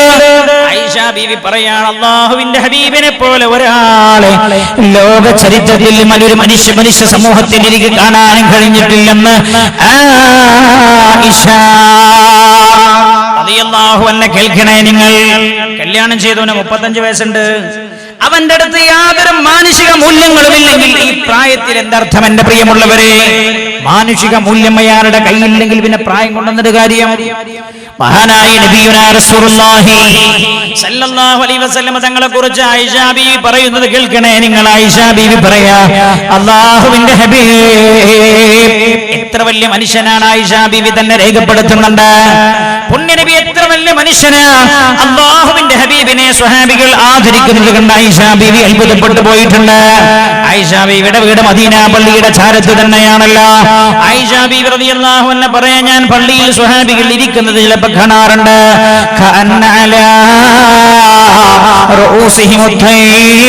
അവരുടെ തലയിൽ പക്ഷികൾ ഇരിക്കുന്ന പോലെ നിശ്ചലനായിട്ടാണ് അവർ റസൂലുള്ളാഹിന്റെ മുമ്പിൽ ഇരിക്കാറുള്ളത്.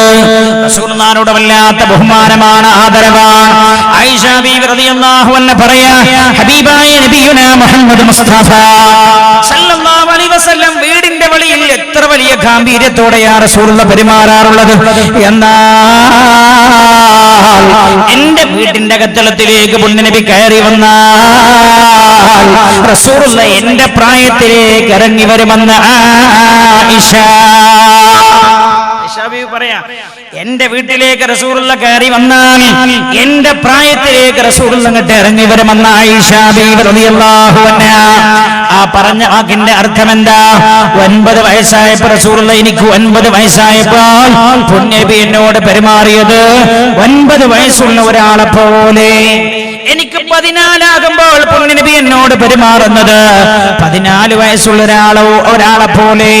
എനിക്ക് 18 ആകുമ്പോൾ പുണ്യനബി എന്നോട് പെരുമാറുന്നത് എനിക്ക് 18 പോലെ തന്നെ. ആയിഷ ബീവിയ പറഞ്ഞ വാക്കിന്റെ അർത്ഥം ആലോചിക്കേണ്ട പ്രിയമുള്ള സഹോദരങ്ങളെ.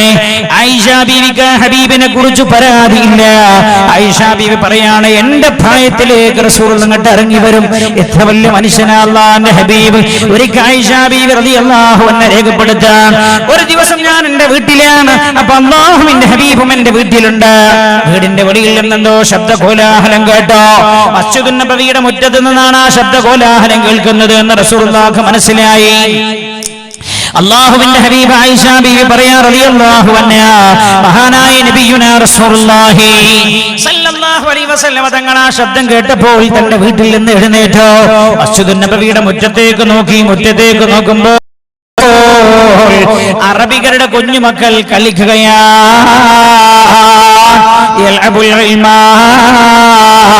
കൊച്ചുകുട്ടികൾ മസ്ജിദുൻ നബവിയുടെ മുറ്റത്ത് വെച്ച് ഇങ്ങനെ കളിക്കുന്നുണ്ട്. എന്ത് കളിയാ? ക്രിക്കറ്റ് കളിയല്ല എന്റെ സഹോദര. ക്രിക്കറ്റ് കളിയല്ല. സ്കൂളൊക്കെ ലീവ് ഉണ്ടാകുമ്പോൾ കണ്ടില്ല കുട്ടികൾ വടിയും സ്റ്റമ്പും കുന്തും കോലും ഒക്കെ പോയി എടുത്തു പോകും. ഈ ക്രിക്കറ്റ് കളിയിൽ എന്താണെന്ന് എനിക്ക് മനസ്സിലായിട്ടില്ല. ആരോഗ്യം പോലും കൊണ്ട് നേടാൻ കഴിയില്ല. കാരണം 10-12 മനുഷ്യന്മാർ ആകാശത്തേക്ക് നോക്കി ഇങ്ങനെ നിൽക്കുക. എപ്പോഴെങ്കിലും ഒരു ബോൾ വരും, അപ്പൊ ഒന്ന് എടുത്തെറിഞ്ഞു കൊടുക്കും.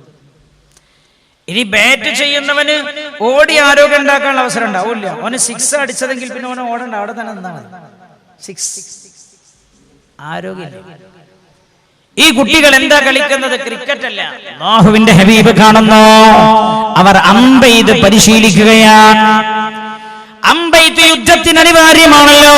വേട്ട മൃഗത്തെ പിടിക്കാനും അമ്പെയ്ത്ത് വേണമല്ലോ. അമ്പെയ്ത്തിൽ പരിശീലനം നേടാൻ അവർ നീന്തം പഠിക്കൽ സുന്നത്താണ്. നീന്തം പഠിക്കൽ സുന്നത്താണ് അല്ലേ? ആണോ? പുഴയില്ലാത്ത നാട്ടുകാരോട് പറഞ്ഞാൽ തിരിയില്ല. നീന്തം പഠിക്കൽ സുന്നത്താണ്. അല്ലാഹുവിന്റെ ഹബീബ് അങ്ങനെ പറഞ്ഞിട്ടുണ്ട് സല്ലല്ലാഹു അലൈഹി വസല്ലം. പണ്ടൊരാള് ഇങ്ങനെ തോണിഞ്ഞ് അക്കരയ്ക്ക് പോവാം. പാലൊക്കെ വരുന്നതിന് മുമ്പാണ്. ഡിഗ്രിക്ക് പഠിക്കുന്ന ഒരു കുട്ടി, അന്ന് ആ കുട്ടി മാത്രമേ ഉള്ളൂ തോണിയിൽ. പിന്നെ ഈ തോണിക്കാരന് ഇവന് നേരം വൈകുന്നതുകൊണ്ട് ഇവനെ മാത്രം അങ്ങനെ കൂട്ടിയിട്ട് പോവാം. പുഴയുടെ പകുതി ഭാഗത്തെത്തിയപ്പോൾ ഈ കുട്ടി ചോദിച്ചു, തോണി തുഴയുന്ന ആളോട്, അല്ല കാക്ക നിങ്ങൾക്ക് ഇംഗ്ലീഷ് അറിയുന്നു? ഇയാൾക്ക് എന്ത് ഇംഗ്ലീഷ്? ഇയാളോട് ഇല്ല മോനെ. അപ്പൊ പറഞ്ഞു, എന്നാ കാക്കാന്റെ ജീവിതം ഒരു 1/4% നഷ്ടപ്പെട്ടു പോയിട്ടുണ്ട്. നിങ്ങളെ ജീവിതം 1/4 ഭാഗം പോയി. പിന്നെ ചോദിച്ചു, നിങ്ങൾ ബയോളജി പഠിച്ചിട്ടുണ്ടോ? ബയോളജി ഇയാൾ കേട്ടിട്ടുണ്ടല്ലേ? ഇയാൾ പറഞ്ഞു, എന്ത് ബയോളജി? അപ്പൊ പറഞ്ഞു, നിങ്ങളെ ഹാഫ് ജീവിതം പോയി. ഇങ്ങനെ ചോദിക്കാൻ തുടങ്ങിയപ്പോൾ അയാൾ തിരിച്ചു ചോദിച്ചു, മോൻ നീന്തം പഠിച്ചിട്ടുണ്ടോ?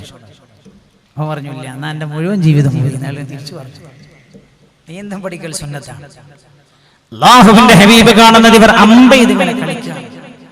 മഹാനായ നബിയുനാ റസൂലുള്ളാഹി സല്ലല്ലാഹു അലൈഹി വസല്ലം തങ്ങൾ ആയിഷ ബീവി റളിയല്ലാഹു അൻഹയോട് ചോദിച്ചു, ആയിഷ കളി കാണണോ ആയിഷ? ചിന്തിക്കണം, ആരാ? തല്ലദീ ലൗലാക മാ ഖുലിക ഇംറുഉൻ കല്ലാ വലാ ഖൽഖുൽ വറാ ലൗലാക. ആയിഷ ബീവിയോട് ചോദിക്കുകയാണ്, ആയിഷ നിനക്ക് കളി കാണണോ ആയിഷ? ആയിഷ ബീവി റളിയല്ലാഹു അൻഹ പറഞ്ഞു, അതേ നബി, എനിക്ക് കാണണം യാ റസൂലല്ലാഹ്. ആയിഷ ബീവി റളിയല്ലാഹു അൻഹ പറയാ, റസൂലുള്ളാഹി എന്റെ വീടിന്റെ വാതിലിൽ നിന്ന് തന്നോ എന്നെ അങ്ങോട്ട് കാണാതിരിക്കാൻ. ഞാൻ റസൂലുള്ളാഹിന്റെ തോളിൽ എന്റെ താടിയിൽ വെച്ച് ഞാൻ കളി ഇങ്ങനെ കണ്ടുകൊണ്ടിരുന്നു. കുഞ്ഞുമക്കൾ കളിക്കുന്ന കളിയാ. കുറെ നേരം കഴിഞ്ഞപ്പോൾ റസൂലുള്ളാഹി എന്നോട് ചോദിച്ചു, മതിയോ ആയിഷ? ഞാൻ പറഞ്ഞു, പോരെ നബിയേ. പിന്നെയും റസൂലുള്ളാഹി നിന്ന് തന്നോ? ആയിഷ ബീവി റളിയല്ലാഹു അൻഹ പറയാ, കുറെ സമയം കഴിഞ്ഞപ്പോ പിന്നെ എന്നോട് ചോദിച്ചു, മതിയോ ആയിഷ? ആയിഷ ബീവി പറയാ, എനിക്ക് മനസ്സിലായി റസൂലുള്ളാഹി ക്ഷീണിച്ചു പോയിട്ടുണ്ടെന്ന്. ഞാൻ പറഞ്ഞു, നബിയേ മതി. അപ്പോഴാണ് അല്ലാഹുവിന്റെ ഹബീബ് മാറി തന്നത് എന്ന് ആയിഷ ബീവി റളിയല്ലാഹു അൻഹ. ആയിഷ ബീവിക്ക് പരാതിയില്ല. ആയിഷ ബീവി റളിയല്ലാഹു അൻഹക്ക് പരാതിയില്ല. മഹാനായ നബിയുനാ മുഹമ്മദ് മുസ്തഫ സല്ലല്ലാഹു അലൈഹി വസല്ലം തങ്ങളുടെ കാര്യത്തിൽ 100% ആയിഷ ബീവി റളിയല്ലാഹു അൻഹ സംതൃപ്തയാണ്. ആയിഷ ബീവി സംതൃപ്തയാണ്. ചരിത്രം അത് വിളിച്ചു പറഞ്ഞു തരുന്നുണ്ട്. സമയമില്ലാത്തതുകൊണ്ട് ഞാൻ അങ്ങോട്ട് കടക്കാത്തത്. ഒരിക്കൽ മൈമൂന ബീവി റളിയല്ലാഹു അൻഹ, ഏത് ഭാര്യമാരാണെന്ന് അഭിപ്രായ വ്യത്യാസമുണ്ടെന്നാലും മൈമൂന ബീവി റളിയല്ലാഹു അൻഹ റസൂലുള്ളാഹിന്റെ വീട്ടിലേക്ക് കയറി വന്നു. ആയിഷ ബീവി റളിയല്ലാഹു അൻഹ ചരിത്രം പഠിപ്പിക്കുകയാണ്. മൈമൂന ബീവി വന്നപ്പോൾ ആയിഷ ബീവി റളിയല്ലാഹു അൻഹ പായസമുണ്ടാക്കി. റസൂലുള്ളാഹിന്റെ മറ്റൊരു ഭാര്യയാണല്ലോ ആയിഷ ബീവി റളിയല്ലാഹു അൻഹ. പാകം ചെയ്ത് ഭക്ഷണമുണ്ടാക്കി. എന്തിന്? റസൂലുള്ളാഹിന്റെ മറ്റു ഭാര്യയെ സൽക്കരിക്കാൻ.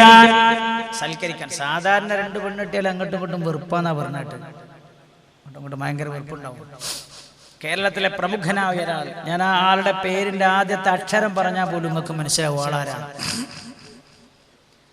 അയാൾ 2 വിവാഹം ചെയ്തിട്ട് ഒരു സ്ഥലത്തൊരു പരിപാടിക്ക് വന്നതാണ്. അപ്പോൾ കണ്ണൂർ ജില്ലയിലുള്ള വേറൊരു പ്രമുഖനായ ആൾ അയാളെ കണ്ടു. എന്തിനാ ഈ പ്രമുഖൻ എന്ന് പറഞ്ഞു വെച്ചാൽ, ഈ വാട്സപ്പ് മഹാഹലാക്കാണ്. ഈ വാട്സപ്പ്, ഫേസ്ബുക്കൊക്കെ ഭയങ്കര നാശം ഉണ്ടാക്കും ചില സമയത്ത്. അതുകൊണ്ട് അങ്ങനെ പറഞ്ഞു. ആ പ്രമുഖനായ ആൾ ഈ പ്രമുഖനായ ആളെ കണ്ടപ്പോൾ പറഞ്ഞു, 2 കല്യാണം ചെയ്താൽ നല്ല ഉഷാറാണല്ലേ, 2 രസാണല്ലേ. അപ്പൊ ഇയാള് പറഞ്ഞു, ചെയ്തു പോകരുതേ, ഞാൻ ജീവിതത്തിൽ എനിക്ക് വന്നുപോയ ഒരു അബദ്ധമാണ് എന്ന് ഇയാൾ പറഞ്ഞു. തെറ്റെന്നല്ല ഇയാൾ പറഞ്ഞു. അതിന്റെ ശേഷം എനിക്കൊരു സമാധാനം ഉണ്ടായിട്ടില്ല. അപ്പൊ ഇയാൾ ചോദിച്ചു, നിങ്ങൾ ചെയ്തതിന് ശേഷം പിന്നെ എങ്ങനെയൊക്കെ പറയണല്ലേ എന്ന് വെച്ചാൽ, അല്ലല്ല, ഈ പ്രമുഖൻ ആ പ്രമുഖനോട് പറയണം, എങ്ങനെ സംതൃപ്തിപ്പെടുത്താൻ ശ്രമിച്ചാലും സംതൃപ്തിയാവൂല. 2500 രൂപയുടെ ഒരു ചുരിദാർ 2 ഒരേ കളർ ഒരേ പൈസക്ക് വാങ്ങിച്ചു കൊടുത്താല് 2 ഇങ്ങനെ പരസ്പരം കൈമാറുമ്പോ ഇവക്ക് കിട്ടണല്ല നോക്കണത്, അങ്ങോട്ട് കൊടുക്കണതാ. കൊടുത്തൊക്കെ കഴിഞ്ഞാൽ പറയും ആ ഒരു 100 റുപ്യ കൂടുതൽ അതിനായിരിക്കൂലേ എന്ന് പറയും.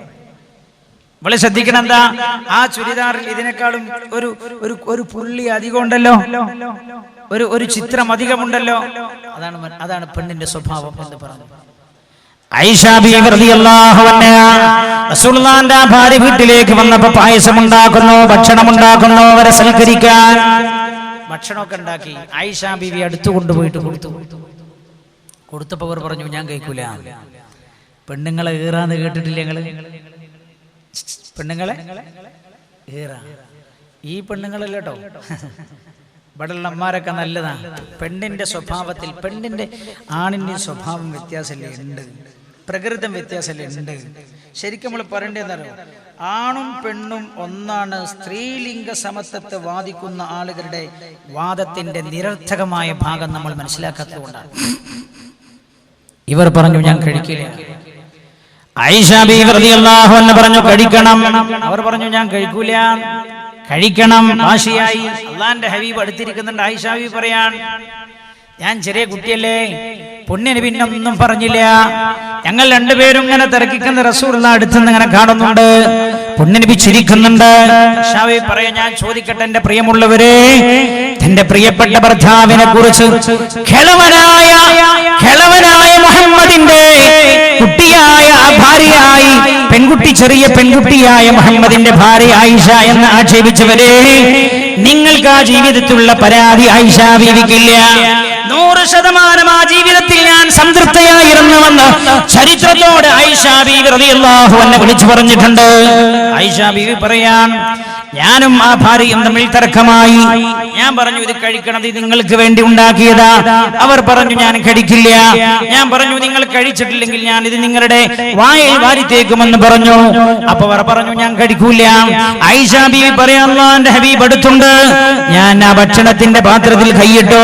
ഭക്ഷണമെടുത്ത് ഞാൻ അവരുടെ ഭാര്യയുടെ, എന്റെ വീട്ടിൽ വന്ന റസൂലുള്ളാഹിന്റെ ഭാര്യയായ അതിഥിയുടെ വായിൽ ഞാൻ ആ ഭക്ഷണം വാരിത്തേച്ചു. ഉടനെ മൈമൂന ബീവി റളിയല്ലാഹു അൻഹ റസൂലുള്ളാഹി ആയിഷ ബീവി റളിയല്ലാഹു അൻഹ പറയാണ്, തന്റെ കയ്യിലുള്ള പാത്രത്തിൽ കൈയിട്ട് ആ കൈയിട്ട് ഭക്ഷണം വാരിയെടുത്ത് എന്റെ വായിലും വാരി തേച്ചു. അല്ലാഹുവിന്റെ ഹബീബ് അത് കാണുന്നുണ്ട്. റസൂലുള്ളാഹി ഒന്നും പറയുന്നില്ല. ഞങ്ങൾ തമ്മിലുള്ള തർക്കം കണ്ട അല്ലാഹുവിന്റെ ഹബീബ് ചിരിക്കുന്നുണ്ട്. ആയിഷ ബീവി പറയാണ്, പെട്ടെന്നാണ് വീടിന്റെ വെളിയിൽ നിന്ന് ഉമർ റളിയല്ലാഹു അൻഹുവിന്റെ ശബ്ദം കേൾക്കുന്നത്. യാ അബ്ദുല്ലാഹ് യാ അബ്ദുല്ലാഹ് ഓ അബ്ദുല്ലാഹ് അബ്ദുല്ലാഹ് എന്ന് റളിയല്ലാഹു അൻഹു വിളിക്കുന്നത് കേട്ടു. ഉടനെ റസൂലുള്ളാഹി പറഞ്ഞു ഞങ്ങളോട് ഖുമാ, വേഗം എഴുന്നേറ്റ് പോയിക്കോളൂ. ഫലാ അഹ്സബു ഇല്ലാ ഉമർ ദാഖില, ഉമർ ഇങ്ങോട്ട് വരുന്നുണ്ട് എന്നാ എനിക്ക് തോന്നുന്നത്.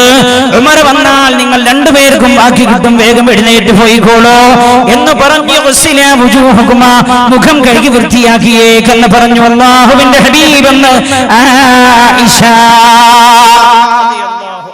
ഞാൻ അവസാനിപ്പിക്കുകയാണ്. നമ്മൾ ദുആയിലേക്ക് കടക്കുന്നു. നമ്മുടെ സമയത്തിന്റെ പരിധി നമ്മൾ മനസ്സിലാക്കുകയാണ്. ഞാൻ പറയുന്നത് 100% ആ കുടുംബ ജീവിതത്തിൽ സംതൃപ്തയാണ് ആയിഷ ബീവി. പിന്നെ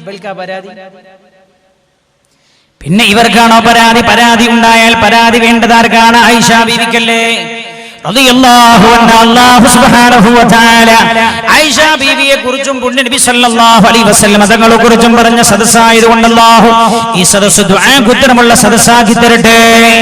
അല്ലാഹു നമ്മളെ ഖബൂൽ ചെയ്യട്ടെ. ആയിഷ ബീവി റളിയല്ലാഹു അൻഹ പറയുന്നു, ആയിഷ ബീവി സംതൃപ്തയായിരുന്നു എന്നതിന്റെ ചരിത്രം പറഞ്ഞു തരുന്ന തെളിവുണ്ട്. അല്ലാഹുവിന്റെ ഹബീബിന്റെ വഫാത്തിന് ശേഷമാണ് ഉർവത്ത് ഇബ്നു സുബൈർ റളിയല്ലാഹു അൻഹുവിന്റെ അമ്മായിയാണ് ആയിഷ ബീവി റളിയല്ലാഹു അൻഹ. ചരിത്രമാരംഗം കണ്ണുനീരോടെയാണ് എഴുതുന്നത്. അല്ലാഹുവിന്റെ ഹബീബ് സല്ലല്ലാഹു അലൈഹി വസല്ലം തങ്ങളുടെ ജീവിതത്തിൽ ആയിഷ ബീവി സംതൃപ്തയായിരുന്നു എന്നതിന് ഏറ്റവും വലിയ ചരിത്ര സത്യം നമ്മളോട് വിളിച്ചു പറയുന്ന ഒരു യാഥാർത്ഥ്യമുണ്ട്. മദീന മുനവ്വറയിൽ ഇന്നും ഉണ്ടാവുന്നത് റളിയല്ലാഹു അൻഹുവിന്റെ വീടാണ്.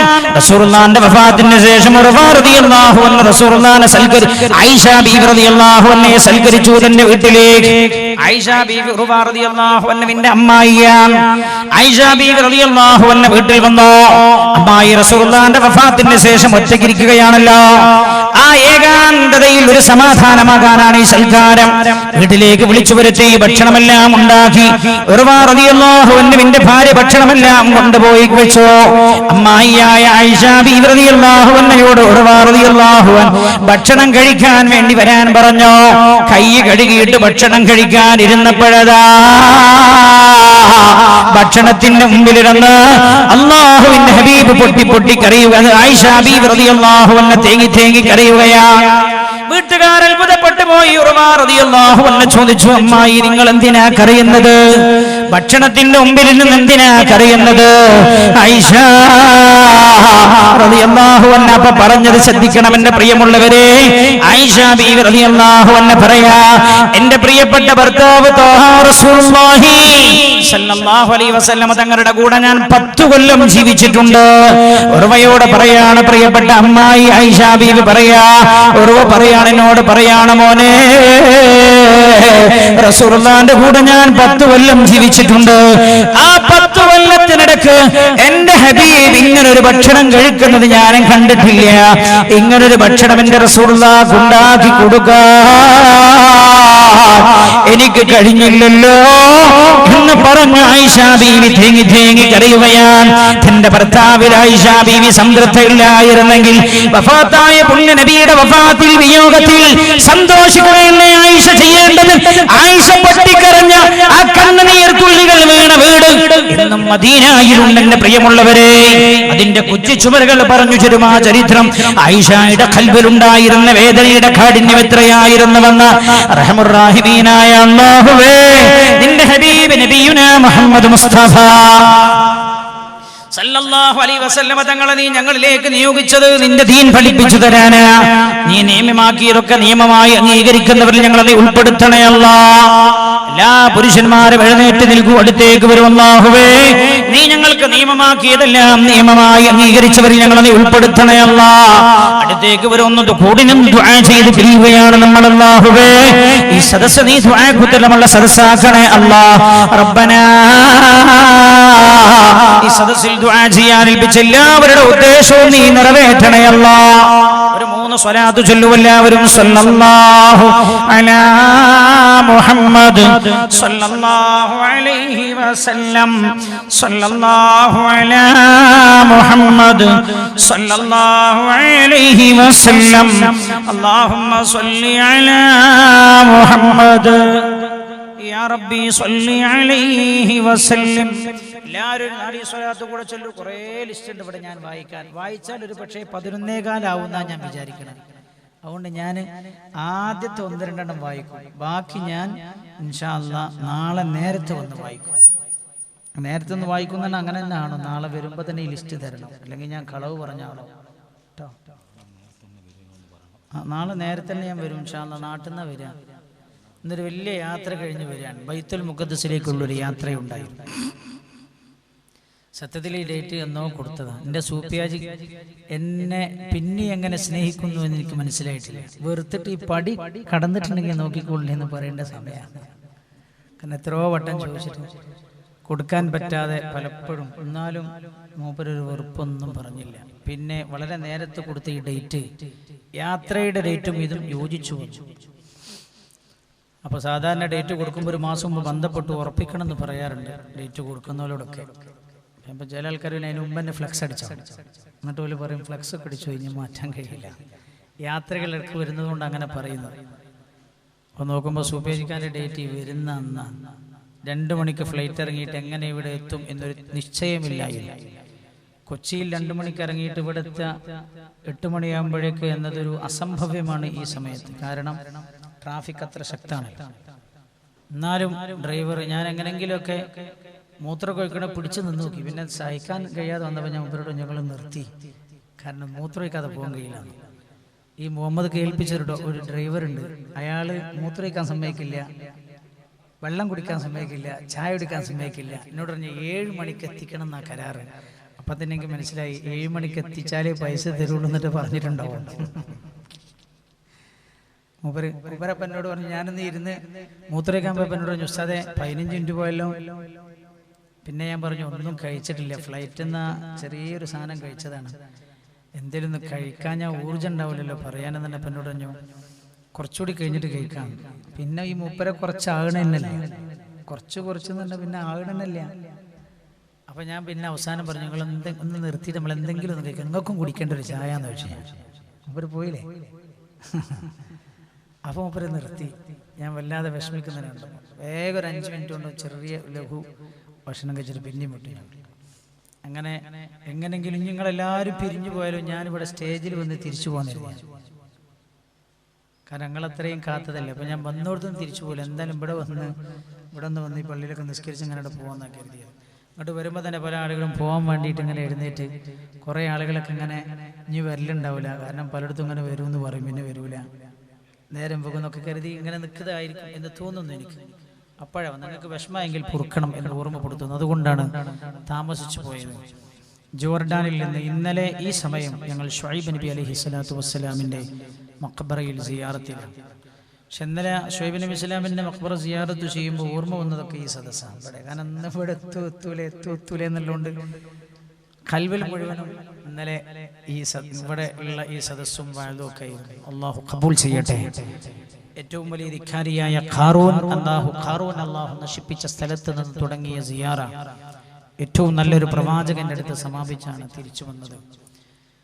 ഒരുപാട് ആളുകൾ ആ യാത്രയിലുള്ളവരൊക്കെ ഇന്ന് ദുആ ചെയ്യാൻ ഏൽപ്പിച്ച്, ഈ സദസ്സിൽ ദുആ ചെയ്യാൻ അവരും ഏൽപ്പിച്ചു പറഞ്ഞു. കണ്ണൂരിൽ ഒരു കുട്ടി, ഒരു ചെറുപ്പക്കാരൻ കുഞ്ഞുമോനുണ്ട്, എൻ്റെ ഉമ്മക്ക് ക്യാൻസർ, ഇന്ന് പ്രത്യേകം ദുആ ചെയ്യാം എന്ന് ഞാൻ വാക്ക് കൊടുത്തിട്ടുണ്ട്. അവനിപ്പോൾ ഇതൊന്നും അറിയില്ല, ഞാൻ ദ്വാരുന്നാലും അറിയില്ല, ഇല്ലേലും അറിയില്ല, പക്ഷേ റബ്ബ് അറിയല്ലോ. പടച്ച റബ്ബ കുഞ്ഞുമോൻ്റെ രോഗം, ആ ഉമ്മായിയുടെ രോഗം അല്ലാഹു സുഖപ്പെടുത്തി കൊടുക്കട്ടെ. ഹലാലായ ഉദ്ദേശങ്ങൾ നിറവേറാൻ വേണ്ടിയും ആഖിറം സലാമത്താവാൻ വേണ്ടിയും പ്രത്യേകം ദുആ ചെയ്യാൻ 5000 ഉറുപ്പിക. ഒരു സഹോദരി 3 സ്ക്വയർ ഫീറ്റ് 4500 ഷഹാദത്ത് കലിമ ചൊല്ലി മരിക്കാനും സ്വർഗത്തിലൊരു വീട് കിട്ടാനും. സാധാരണ മനുഷ്യന്മാർ ഇത് എന്തെങ്കിലുമൊക്കെ ഒരു ദുന്യാവിൻ്റെ കാര്യത്തിൽ ചേരും, എഴുതണ്ടെന്ന് വിചാരിച്ചാൽ അങ്ങനെ വരും. ഇതിലങ്ങനെ ഒന്നുമില്ല. അള്ളാഹു അത് അങ്ങനെ തന്നെ ആക്കി കൊടുക്കട്ടെ.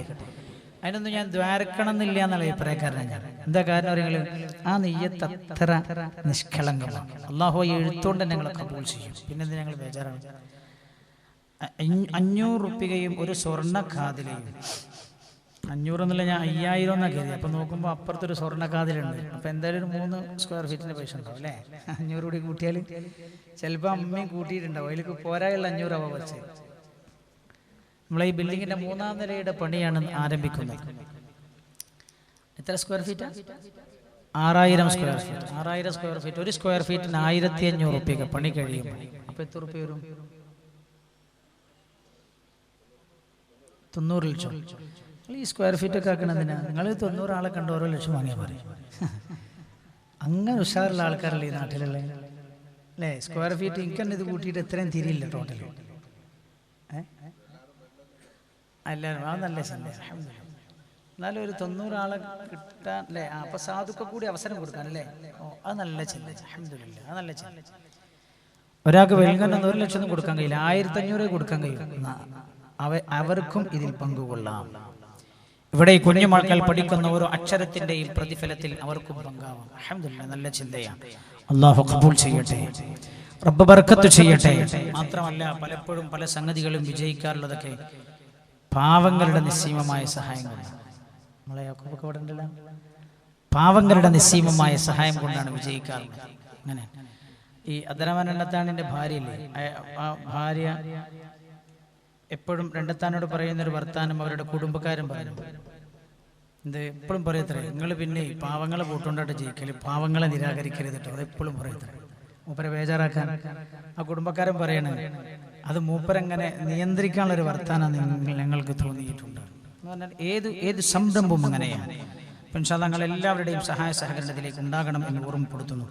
ഈമാനോടുകൂടെ മരിക്കാനും രോഗം മാറാനും അള്ളാഹുരുടെ രോഗം സുഖപ്പെടുത്തി കൊടുക്കട്ടെ. സംഭാവന 1600. എന്താ ഈ 1600 കണക്ക്? ഒരു സ്ക്വയർ ഫീറ്റിന്റെ പേശയും പിന്നെ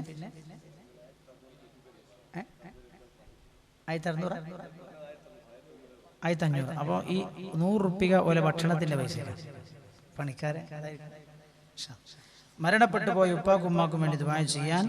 മുട്ടുവേദന മാറിക്കിട്ടും. ഒരുപാട് ആളുകൾക്കുണ്ട് ഈ മുട്ടുവേദന. അള്ളാഹു അത് സുഖപ്പെടുത്തി തരട്ടെ. നാളങ്ങൾ വരെ മുട്ടുവേദനയ്ക്കൊരു മരുന്ന് ഞാൻ പറഞ്ഞുതരാം. മുട്ടുവേദനയ്ക്കൊരു മരുന്ന് നാളെ വയതിൻ്റെ അവസാനം നമ്മൾ പറയും. അള്ളാഹു തൗഫീഖ് ചെയ്യട്ടെ.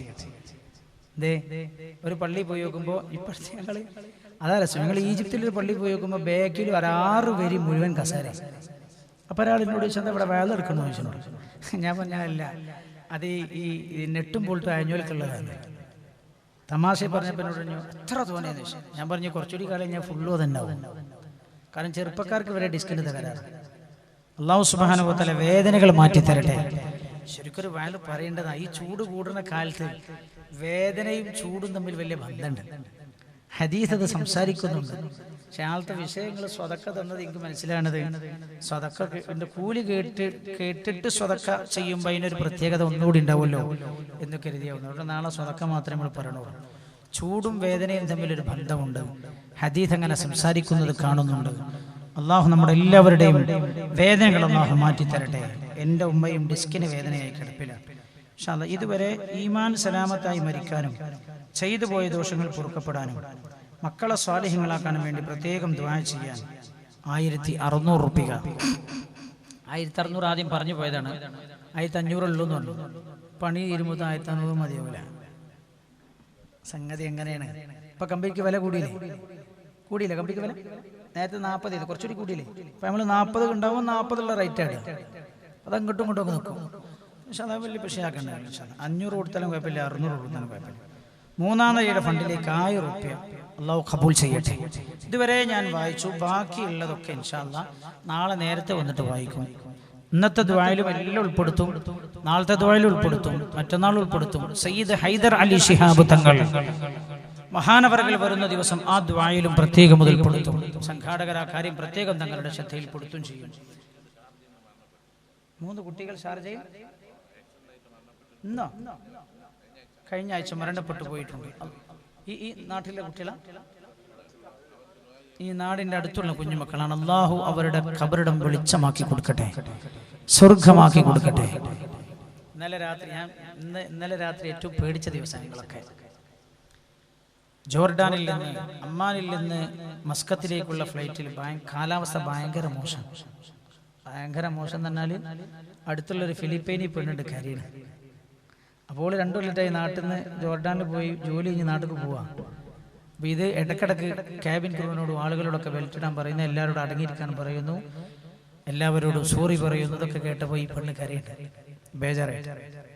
എല്ലാവരും ബേജാറായി. വേളൊന്നും നടക്കില്ലാവില്ലെന്ന് കരുതി. ഒരു സമാധാനം ഉണ്ടായിരുന്നത് എന്താ? ഒരു സമാധാനമാകെ ഉള്ളത് കൂടെ മഹാനായ സയ്യിദ് റഷീദ് അലി ശിഹാബ് തങ്ങൾ അവർകളുണ്ടായിരുന്നു. റസൂലുള്ളാഹിന്റെ പ്രിയപ്പെട്ട പേരക്കുട്ടി. ആ ഒരു ധൈര്യമുള്ള ഇൻഷാ അല്ലാഹ് അല്ലാഹു അപകട മരണങ്ങളിൽ നമ്മളെ രക്ഷപ്പെടുത്തട്ടെ. ഫ്ലൈറ്റ് അപകടങ്ങളിൽ നിന്ന് അല്ലാഹു രക്ഷപ്പെടുത്തട്ടെ. വാഹന അപകടങ്ങളിൽ നിന്ന് അല്ലാഹു രക്ഷപ്പെടുത്തട്ടെ. വലിയ ഇല്ലത്തെ ഹസൻ ഹാജിയുടെ പരലോകഗുണത്തിന് വേണ്ടി പ്രത്യേകം ദുആ ചെയ്യാൻ ഏൽപ്പിച്ചിട്ടുണ്ട്. അല്ലാഹു ആ മഹാന്റെ ഖബറിടത്തിലേക്ക് നമ്മൾ ഈ ചെയ്യുന്ന ദുആയുടെ ഗുണം അല്ലാഹു എത്തിച്ചു കൊടുക്കട്ടെ. അല്ലാഹു സന്തോഷിപ്പിക്കുകയും ചെയ്യട്ടെ. യുഎഇയിൽ നിന്ന് മരണപ്പെട്ടു പോയ അഷ്ഫിദ്, സുനൂൻ, മുഹമ്മദ്, ഷിഫ, ഈ 3 കുഞ്ഞുമക്കളാണ് അവിടെ വെച്ച് മരണപ്പെട്ടു പോയത്. അല്ലാഹു അവരെ നാട്ടിൽ കൂടുന്നു മയ്യിത്ത്. അല്ലാഹു സുബ്ഹാനഹു വ തആല കുടുംബത്തിന് നല്ല സമാധാനം കൊടുക്കട്ടെ. അവരെയും നമ്മയും അല്ലാഹു സ്വർഗ്ഗത്തിന്റെ അവകാശികളിൽ ചേർത്തി തരട്ടെ. ആമീൻ എന്ന് ദുആ ചെയ്ത് ഒരു ചെറിയ ദുആ ചെയ്ത് നമ്മളോട് പിരിയാം. നാളെ അവിടെ വന്നാലും ഒരു 1.5-1.25 മണിക്കൂർ തന്നെ പറയാം. നമ്മൾ ചെയ്യേണ്ട സംഭാവന പിന്നെ പിരിക്കാനുള്ള സമയം ഉണ്ടാവില്ല. കാരണം ഈ 10 മണിക്ക് അവസാനിപ്പിക്കുക എന്നുള്ളൊരു പ്രശ്നമുണ്ട്. നിയമതടസ്സം അങ്ങനെ ആയതുകൊണ്ട്. മാത്രമല്ല, ഇന്ത്യയിൽ ജീവിക്കുന്ന നമ്മൾ ഇന്ത്യൻ്റെ നിയമത്തെ നമ്മൾ മാനിക്കണം. നമുക്ക് മതപരമായി ജീവിക്കാനുള്ള സ്വാതന്ത്ര്യം നൽകുന്ന കാലം അത്രയും നമ്മളിത് ചെയ്യേണ്ടതാണ്. അപ്പം ഇൻഷാ അല്ലാഹ് നിയമം നമ്മൾ മാനിക്കേണ്ടത് നമ്മുടെ ബാധ്യതയാണ്. അപ്പം ഒരു 1.5-1.25 മണിക്കൂർ തന്നെ പറയുന്നതാണ്. നിങ്ങൾ ചെയ്യേണ്ടത് ഈ വിഷയത്തിലേക്ക് ഒരു 6000 സ്ക്വയർ ഫീറ്റ് എന്ന് പറഞ്ഞാൽ ഒരു 600 ആളുകൾ. ഞാൻ ഇങ്ങോട്ട് വരുമ്പോൾ ചോദിച്ചു, ഇവിടെ എത്ര വീടുണ്ട്? 600 ചില്ലാനം വീടുണ്ട്. ഓരോ വീട്ടിൽ നിന്ന് ശരാശരി 10 സ്ക്വയർ ഫീറ്റ് കിട്ടിയാൽ അടുത്ത വാർഷികമാകുമ്പോൾ ഈ പണിയൊക്കെ തീർന്നിട്ട് നമുക്ക് അതിൻ്റെ ഉദ്ഘാടനം നിശ്ചയിക്കാൻ കഴിയും. ഓരോ വീട്ടിൽ നിന്ന് ശരാശരി 10 കിട്ടിയാൽ ചില വീട് കൊടുക്കാൻ പറ്റാതെ ഉണ്ടാവും, അത് കൊടുക്കാൻ പറ്റില്ല കൂട്ടി വെച്ചാൽ പക്ഷെ അതപ്പം വൈകുന്നേരം പ്രശ്നമില്ല എന്നപ്പോൾ സൂപ്പിയാജി പറഞ്ഞു. ആയിക്കോട്ടെ ഇൻഷാ അല്ലാഹ്. അല്ലാഹു സുബ്ഹാനഹു വ തആല ഖബൂൽ ചെയ്യട്ടെ. അപ്പോൾ നമുക്ക് എല്ലാവർക്കും കൂടിയിട്ട് ഈ സംരംഭം ഒന്ന് ഇൻഷാ അല്ലാഹ് പൂർത്തിയാക്കാം. മനസ്സിലായില്ലേ? ഞാൻ ഉദ്ദേശിക്കുന്നത് സൂപ്പിയാജിയുടെ കൈകൊണ്ട് ഉദ്ഘാടനം ചെയ്യാന്നുള്ള എനിക്ക് സന്തോഷം. സൂപ്പിയാജി തുടങ്ങിയ എല്ലാ വിഷയവും വിജയിച്ചിട്ടുണ്ട് അൽഹംദുലില്ലാഹ്. കൈ നല്ല കൈ. എന്താ കാരണം വെച്ചാൽ മനസ്സങ്ങനെ എനിക്ക് ഭയങ്കര സന്തോഷമായി പോയ വർത്താനുണ്ട് മൂപ്പരെ. എന്നോട് ഉസ്താദേ ഇതൊന്നും ഇനിയിപ്പോൾ ആരും തന്നിട്ടില്ലെങ്കിലും ഞാൻ ആരും സഹകരിച്ചിട്ടില്ലെങ്കിലും അങ്ങനെ ഒരു കാലം വരാന്ന് വെക്കുക, ഞാൻ ജീവിച്ചിരിക്കുന്നുണ്ടെങ്കിൽ അള്ളാഹ് ഇപ്പോഴുള്ള നിയമത്തെ എനിക്ക് നിലനിർത്തി തന്ന ഞാൻ നടത്തു പറഞ്ഞു. ഒരു വല്ലാത്ത വർത്താനം, അതൊരാൺകുട്ടിൻ്റെ വർത്താനാണ്. ഭയങ്കര ഇഷ്ടമായി പോയി മൂപ്പര് പറഞ്ഞപ്പോൾ. അൽഹംദുലില്ലാഹ് നിഅമത്ത് അല്ലാഹു അദ്ദേഹത്തിന് കൊടുത്തിട്ടുണ്ട്. മൂപ്പർക്ക് വേണമെങ്കിൽ ചിന്തിക്കാം അതിൻ്റെ വകനാണ് നടന്നോട്ടെ. പക്ഷെ അദ്ദേഹം ചെയ്തൊരു കാര്യം തരും, ഒരു നന്മയിൽ ചെലവഴിച്ച് കൂലി കിട്ടാൻ ആഗ്രഹിക്കുന്ന ആളുണ്ടെങ്കിൽ അയാൾക്കും അവസരം കൊടുക്കുക എന്നുള്ളതാണ്. ഇപ്പം ഇൻഷാ അല്ലാഹ് 1 സ്ക്വയർ ഫീറ്റ് ഞാൻ സൂപ്പിയാജിനോട് നിങ്ങൾ ഉദ്ഘാടനം ചെയ്യണമെന്ന് പറയണമെങ്കിൽ ഞാൻ എന്തെങ്കിലും കൊടുക്കണമല്ലോ. അപ്പം ഇതിൻ്റെത് ഉദ്ഘാടനമല്ല. ലിമ തഖൂലൂന മാ ലാ തഫ്അലൂൻ, നിങ്ങൾ ചെയ്യാത്തതെന്ന് ഞങ്ങൾ പറയണമെന്ന് വെച്ചതിന് പകരം അതായി പോകരുത് എന്ന് കരുതിയിട്ട് ഞാൻ ഒരു 1500 രൂപ സൂപ്പിയാജിൻ്റെ ഉസ്താദിൻ്റെ കയ്യിൽ കൊടുക്കുന്നുണ്ട്. ഉദ്ഘാടനം ചെയ്യുന്നത് സൂപ്പി ഹാജിയാണ്. അല്ല, സൂപ്പിയാജി ഉദ്ഘാടനം ചെയ്യും. എൻ്റെ കൈ ചിലപ്പോൾ ഉഷാറില്ലെങ്കിലും പേടി. ഇൻഷാ അല്ലാഹ് നമ്മുടെ ബിൽഡിങ്ങിലേക്ക് ആവശ്യമായ മുഴുവൻ കല്ലുകളും, ചുമരിൻ്റെ കല്ലല്ലേ ഇഷ്ടിക നിങ്ങൾ പറഞ്ഞേ, തബൂക്ക്, അത് മുഴുവൻ സൂപ്പി ഹാജി ഏറ്റിട്ടുണ്ട്. എണ്ണ എത്രയെന്ന് പോലും ഉപരി ചോദിച്ചിട്ടില്ല. അല്ലാഹു അക്ബർ വലില്ലാഹിൽ ഹംദ്. ഇനി ആരെങ്കിലും 1 2 3 ആളുകൾ അതിനാവശ്യമായ കമ്പി മുഴുവൻ ഞങ്ങൾ തരാമെന്ന് പറയാൻ തയ്യാറുണ്ടെങ്കിൽ കമ്പിയോ, പിന്നെ ആകെ ആവശ്യം സിമെന്റാണ്, അത് എൻ്റെ അമ്മമാര് തരും.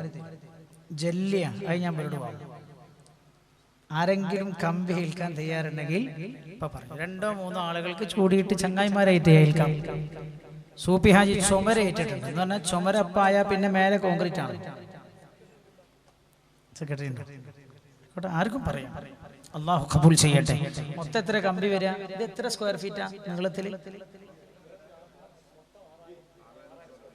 ഇത് ഇങ്ങനെ നീളെ ഫുള്ളായിട്ടില്ലേ? 6000 സ്ക്വയർ ഫീറ്റിന് എത്ര കമ്പി വരും ഏകദേശം? എഞ്ചിനീയർമാരൊന്നും ഇവിടെ ഇല്ല.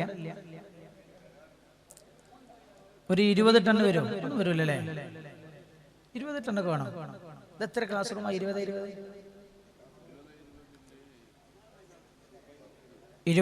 എത്ര ക്ലാസ് റൂമുണ്ട് താഴെ?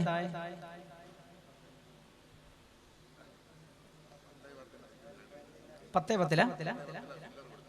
10 ഫില്ലർ. അങ്ങനെ എത്ര ഫില്ലർ ഉണ്ട്? 1500 സ്ക്വയർ ഫീറ്റ് അല്ലേ? ഒരു 5 ക്ലാസ് റൂമായി, 5 6 ക്ലാസ് റൂം. എന്നെ മനസ്സിലായി. അപ്പൊ ഏകദേശം ഒരു 10 15 ടണ്ണൊക്കെ വരാൻ സാധ്യത അല്ലേ? 10 ടൺ മതിയോ? 10 15 വരും. നാളങ്ങൾ വരുമ്പോൾ അതിന് പറ്റാവുന്ന ആളുകളൊക്കെ ഉണ്ടെങ്കിൽ ഒന്ന് കൂട്ടിക്കൊണ്ടിരണം, ഇല്ലെങ്കിൽ ഒന്ന് കറക്കി നോക്കി. അങ്ങനത്തെ മിസ്കോളൊക്കെ ജായിസുൻ സുന്നത്തുൻ, ചിലപ്പോൾ സുന്നത്താവും. ഗൾഫുകാർക്ക് മിസ്കോൾ അടിച്ചു കൊടുക്കാം. അങ്ങനത്തെ വാട്സപ്പ് മെസ്സേജുകളൊക്കെ നല്ലതാണ്. ഒരാളിനോട് പറഞ്ഞത് ഞങ്ങൾ 100 ആൾ കൂടിയിട്ട് 8 വീടെടുത്ത് കൊടുത്തു. വാട്സപ്പ് ഗ്രൂപ്പിലൂടെ 8 വീടുകൾ. അൽഹംദുലില്ലാഹ്, അല്ലാഹു ഖൈറാക്കി തരട്ടെ. അപ്പോൾ ഒരു 15 ടൺ കമ്പി ഏകദേശം നമ്മൾ കണക്കാക്കുന്നു. അപ്പോൾ ഓരോ ടണ്ണ് കൊടുക്കുകയാണെങ്കിൽ 15 ആളുണ്ടായിരുന്നു. അല്ലെങ്കിൽ ഒരു 3 ആൾ 5 5 5 പറഞ്ഞാൽ കമ്പി പൂർത്തിയാവും. അങ്ങനെ ആരെങ്കിലും ഉണ്ട് ഒരു 5 ടണ്ണ് കൊടുക്കാൻ? 5 4 20 2 ലക്ഷം അതിൻ്റെ ആസ്പാസിലൊക്കെ വരും അല്ലേ?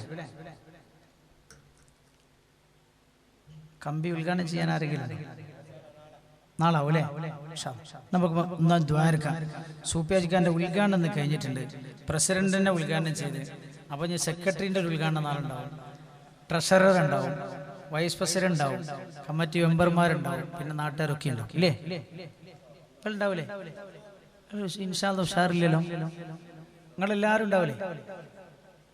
ഒരു ഉഷാറ് പോരല്ലോ, എല്ലാവരും ഉണ്ടാവില്ലേ? വാല് കേൾക്കാൻ ഉണ്ടാവുന്നല്ല, കൊടുക്കാനുണ്ടാവില്ലേ? അല്ലാഹു തൗഫീഖ് ചെയ്യട്ടെ. അല്ലാഹു റബ്ബുൽ ഇസ്സത്ത് ഖബൂൽ ചെയ്യട്ടെ. ഒരു ചെറിയ ദുആ എന്ന് നടത്തിയിട്ട് വേഗം പിരിയാം.